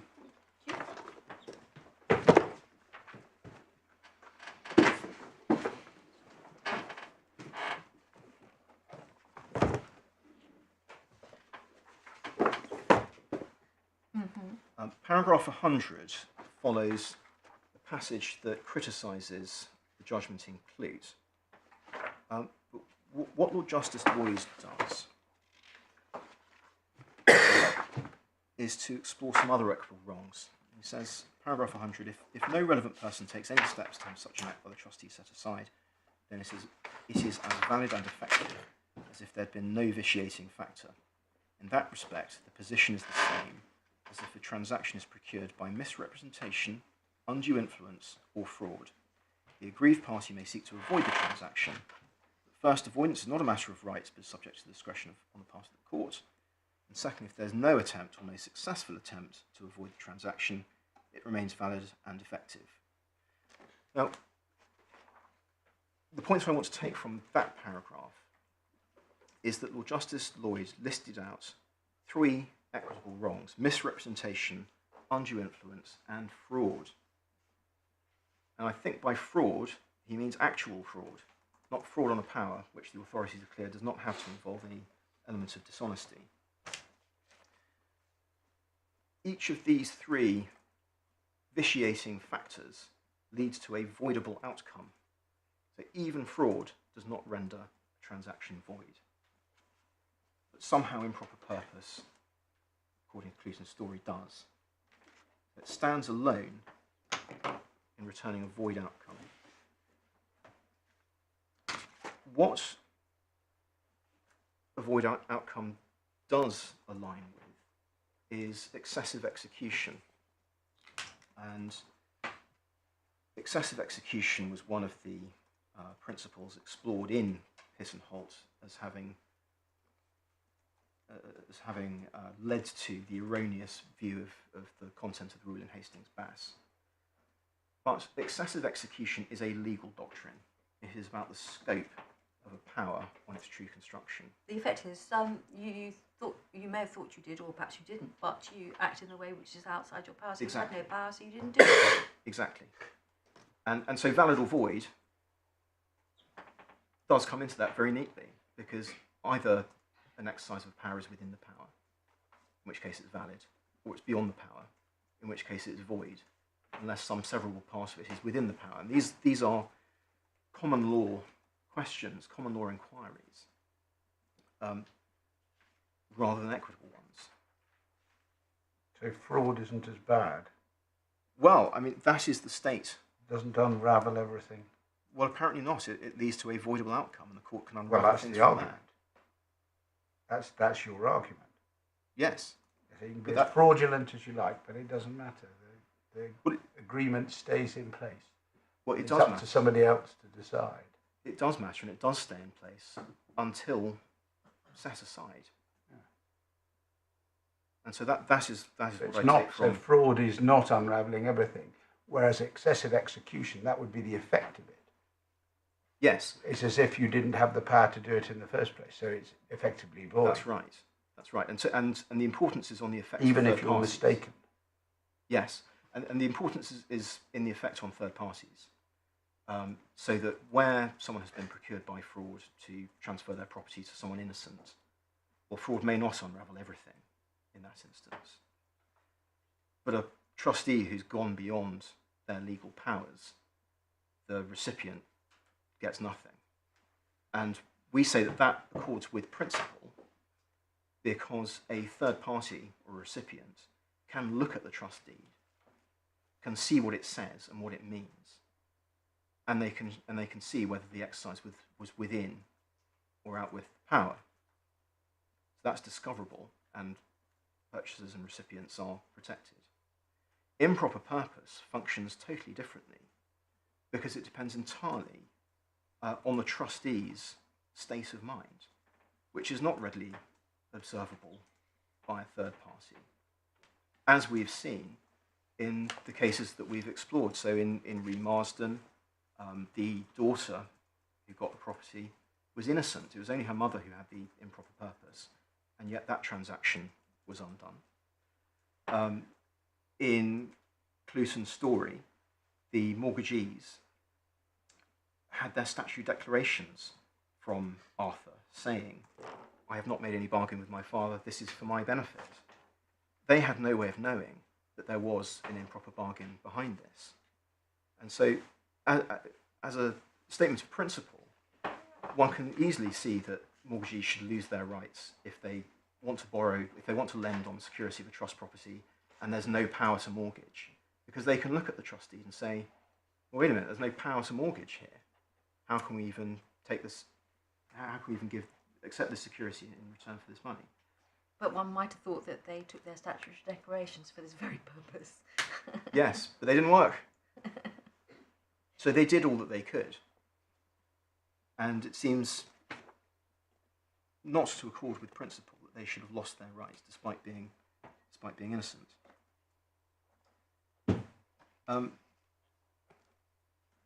Lord Justice Lloyd in Hiss and Holt went on at paragraph 101, so it's the same page, next paragraph, to recognise the desirability of reaching a voidable outcome. And I might just invite the court to read that paragraph rather than my reading it out.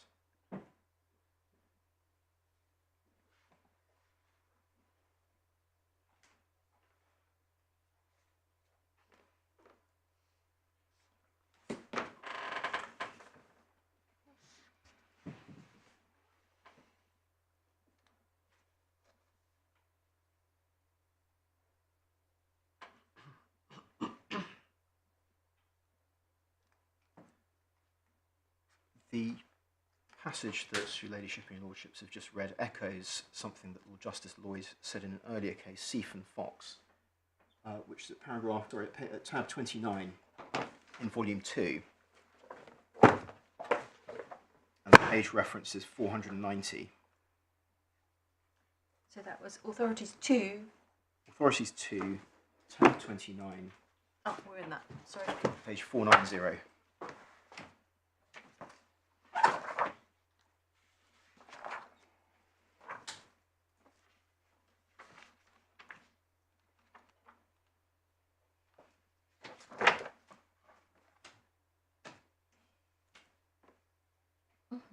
And the passage is marked paragraph 79. And again, I'll invite the court to read that, if I may.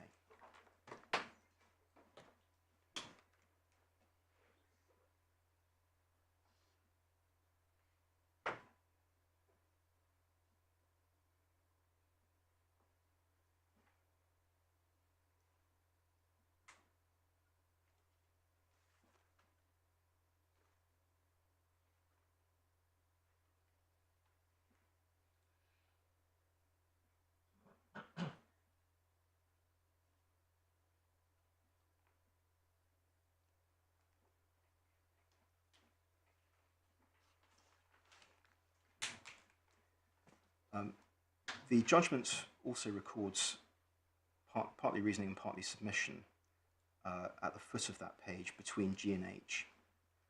Lord Justice Lloyd said that he respectfully agreed with Mr. Justice Lightman that the application of the principle is of potentially worrying breadth if it cannot be confined or controlled by reference to equitable principles.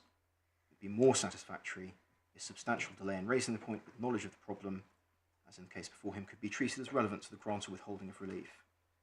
Mr. Torb submitted that because the remedy lay in equity, grant of a declaration is discretionary, matters affecting the conscience of the parties, including legacies or acquiescence, could be taken into account by the court in deciding what, if any, relief to grant, even if, on the true analysis, any appointment which is vitiated by Hastings Bass is void, not merely voidable. That submission goes back to a voidable outcome. If the court is deciding whether or not to grant relief, then the effect of that is that the decision is voidable, not void. Well, it seems a very curious passage, doesn't it? Because he's setting out Mr. Torb's submissions, and he's saying, in fact, even if vitiated by the Hastings Bass principle is void, you'd be nevertheless considering these other discretionary outcomes. But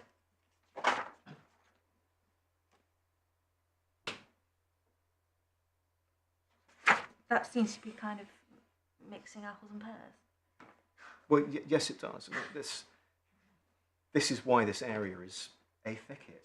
It's because principle very clearly points in one direction, which is that if a transaction is vitiated by some matter of which equity takes cognizance, then the result of that is that the transaction is voidable at the instance of the party wronged. And yet we have Coulson's story sticking up like a sore thumb, saying no, it's void. And other courts applying other equitable doctrines or looking at other areas of equity have constrained the application of Coulson's story by declining to follow it in areas like Hastings Bass, precisely because it is unprincipled, unreasoned, difficult to apply, and reaches unjust outcomes. And so these are all matters for the Jersey court to take into account in saying, well, what is the content of Jersey law? How does Jersey law react to a fraud on power and improper purpose? And we say that principle, allied to authority, actually drives us again in the direction of a voidable outcome. One of the difficulties is that all these passages are then all either beginning at the start or after they've had the passage, like 82, I do not need to decide between void and voidable. Yes. So everybody has a go at poor old Lord Justice Farwell, but they don't need to because it's not relevant to the decision. and the decision has stood for 110 years. To a common lawyer's eyes, of course, we see things in black and white. I get all of that. To a common lawyer's eyes, it's a bit odd. Why do they keep criticising if it doesn't matter to the outcome of their particular cases? Well, in some of these cases, it did matter, or it could potentially. Well, they were being asked to extend it to other areas, but then not to need to decide it is very strange. I don't need to decide that point, having roundly criticised him over the previous two You would say it's literally a sore thumb, and they just can't help but keep rubbing it.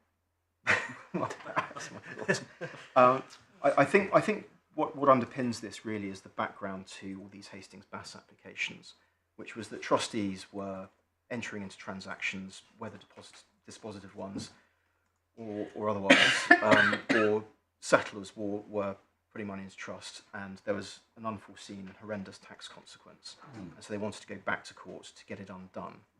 It was very attractive from their point of view to argue, first of all, that there didn't need to be any breach of duty, because then you wouldn't have to have trustees or their advisors putting their insurers on notice. And secondly, it meant that the revenue couldn't say, well, hang on a minute, what about our third-party rights? This is our money now. Whereas if the transaction was void ab initio, then the revenue had no ground to stand on.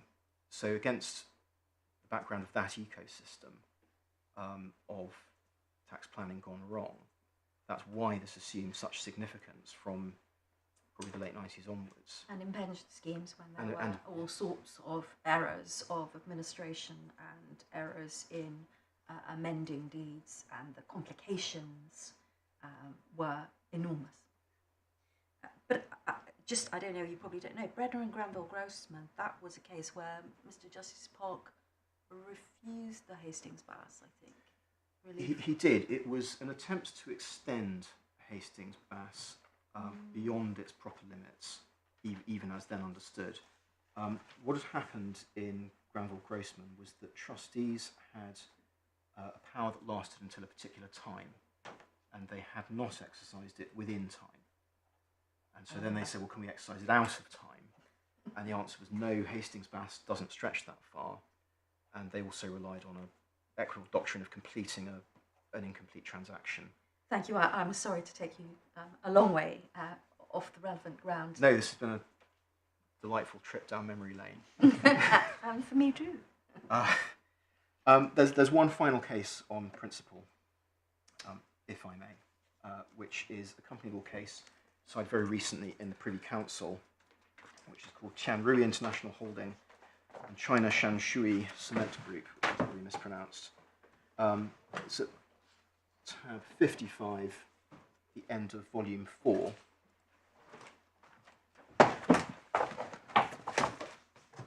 I won't spend any time or go into any detail on it, because it is a company law case and we're not running company law arguments before your ladyship and lordships. What I will say is that 55. 55. That's the Lifestyles Equities case. Oh, in case it has been.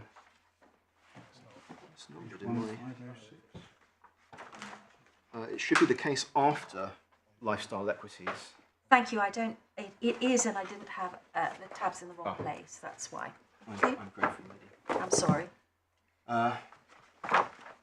So Tianrui is a company law case, and it arises in the context of a power to allot shares being used for an improper purpose, essentially to change the balance of power within the company. Voidable was in issue, as we see from paragraph 29.3 on page 1514.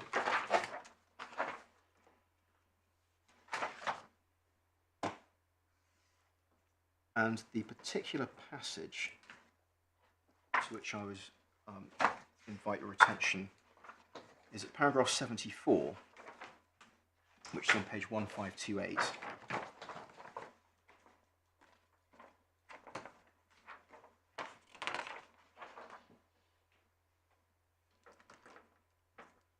And the board says it's correct to say the constraint which requires the directors to exercise their power to allot in issue shares only for proper purposes is of equitable origin, because it is an aspect of the conduct which equity requires of directors as fiduciaries.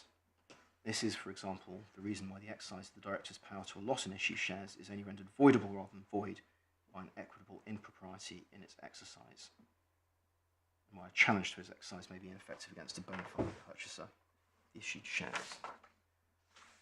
Now, the judgment, I accept at once, does not consider Coulson's story. It doesn't consider the trust cases. But what is significant is that the Privy Council locate this jurisdiction in equity, not in any aspect of company law. Improper purpose is a species of equitable misbehaviour. And so they go to this general principle that results in a voidable outcome, not a void one.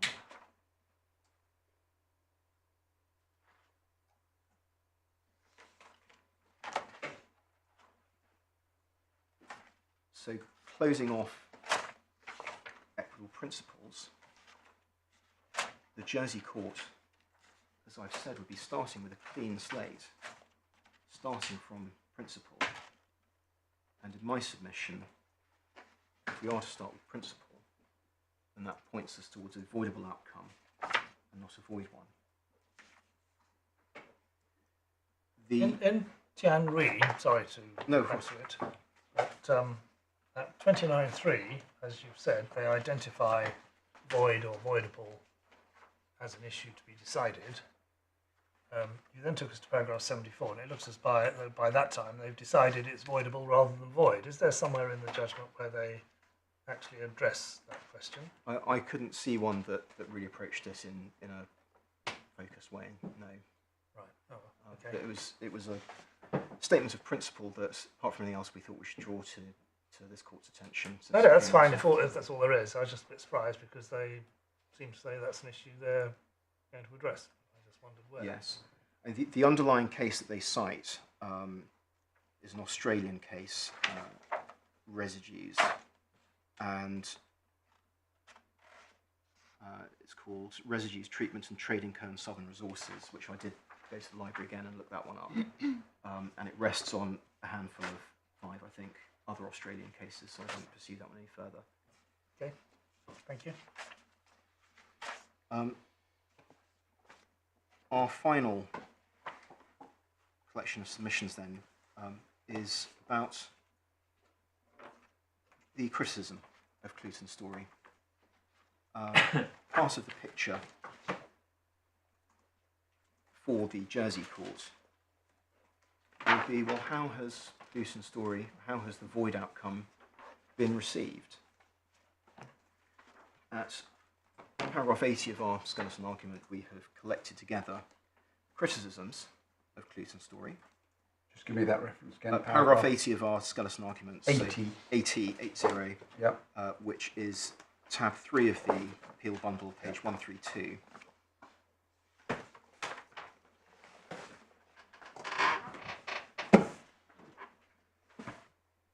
It's been, Coulson's story itself has been criticised at every level in England. So we have Lord Walker in Piss and Holt, who describes this as an authority which has bedeviled discussion of the true nature of the Hastings-Bass principle, and which may need to be revisited one day. Lord Justice Lloyd, we've already seen, was unwilling to apply Coulson's story by analogy to the Hastings-Bass area, and Lord Justice Lightning described as problematic in Abacus.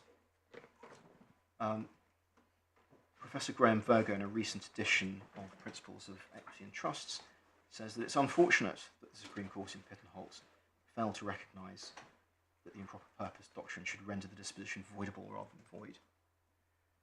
And the point here is that wherever Coulson's story of voidable question is considered, it always seems to be unattractive to those considering it.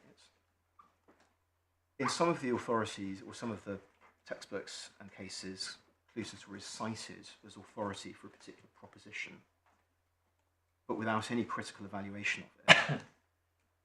And there doesn't seem to be any support for Coulson story. Nobody thinks about Coulson story and writes articles saying, what a brilliant decision, this is how you explain it. You'll find that when you become a judge, people don't tend to write articles saying that's a really good judgment. Academics only write articles saying that's a really terrible judgment for the following 19 reasons. All right. In 20 years' time, you'll remember those words, Mr. Coulson. Well, maybe I'll take your lordship's challenge up in the next few months if I can find a suitable judgment. It's a great life. It's a great life apart from being criticised by academics.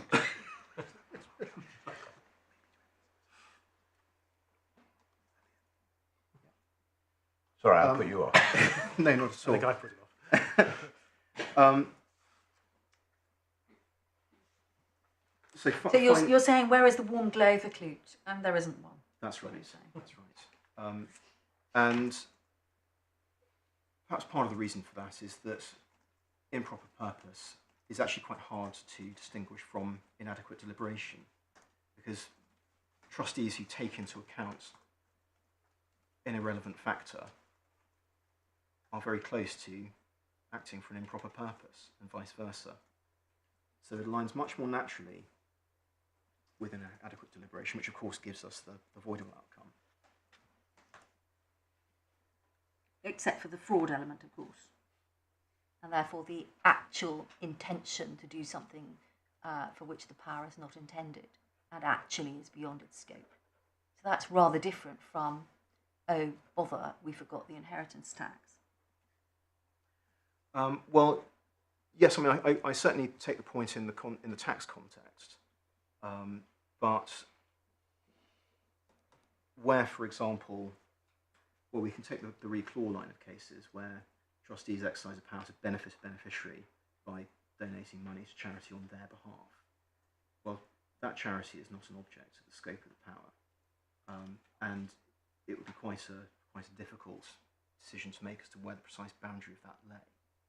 And trustees would face a cliff edge, and if they got it wrong, then that transaction would be void, rather than voidable. And so a case like that would be a much more obvious case of inadequate deliberation by taking into account a wrong factor, namely that the beneficiary wanted to benefit this charity. And maybe the trustee should say, tough, we can give you the money, you can give it to charity, perhaps, but we can't just donate it on your behalf. So bringing all this together, the Jersey court has to start at the beginning.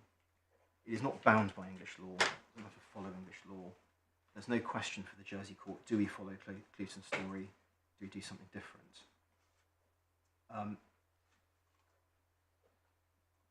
Looking at the English authorities, there is a respectable base of cases that point towards the voidable outcome. Even some of the void cases seem to point more in that direction when looked at closely. The equitable origin of the duty to act for proper purposes would also point towards voidable. And really all that's left on the other side of the scale is Coulson's story, but as we've seen, it's been heavily criticised, not just by me. And so in our submission, the Jersey court would go for voidable, not void. Those are the points I had on ground 3, unless I can assist with anything else. Thank you very much indeed. And we have, Mr. Morgan deals with ground 4. Yes, he does. Thank you very much, Mr. Lewis. I'm grateful, lady. It's back to me, my lady. We're making good progress. Right. I don't anticipate any difficulty in finishing within my allotted time. Whether you'd like me to start now or to break now and come back at a suitable time. I think that we should break now and come back at 2 o'clock. Thank you very much indeed, everyone. Court rise.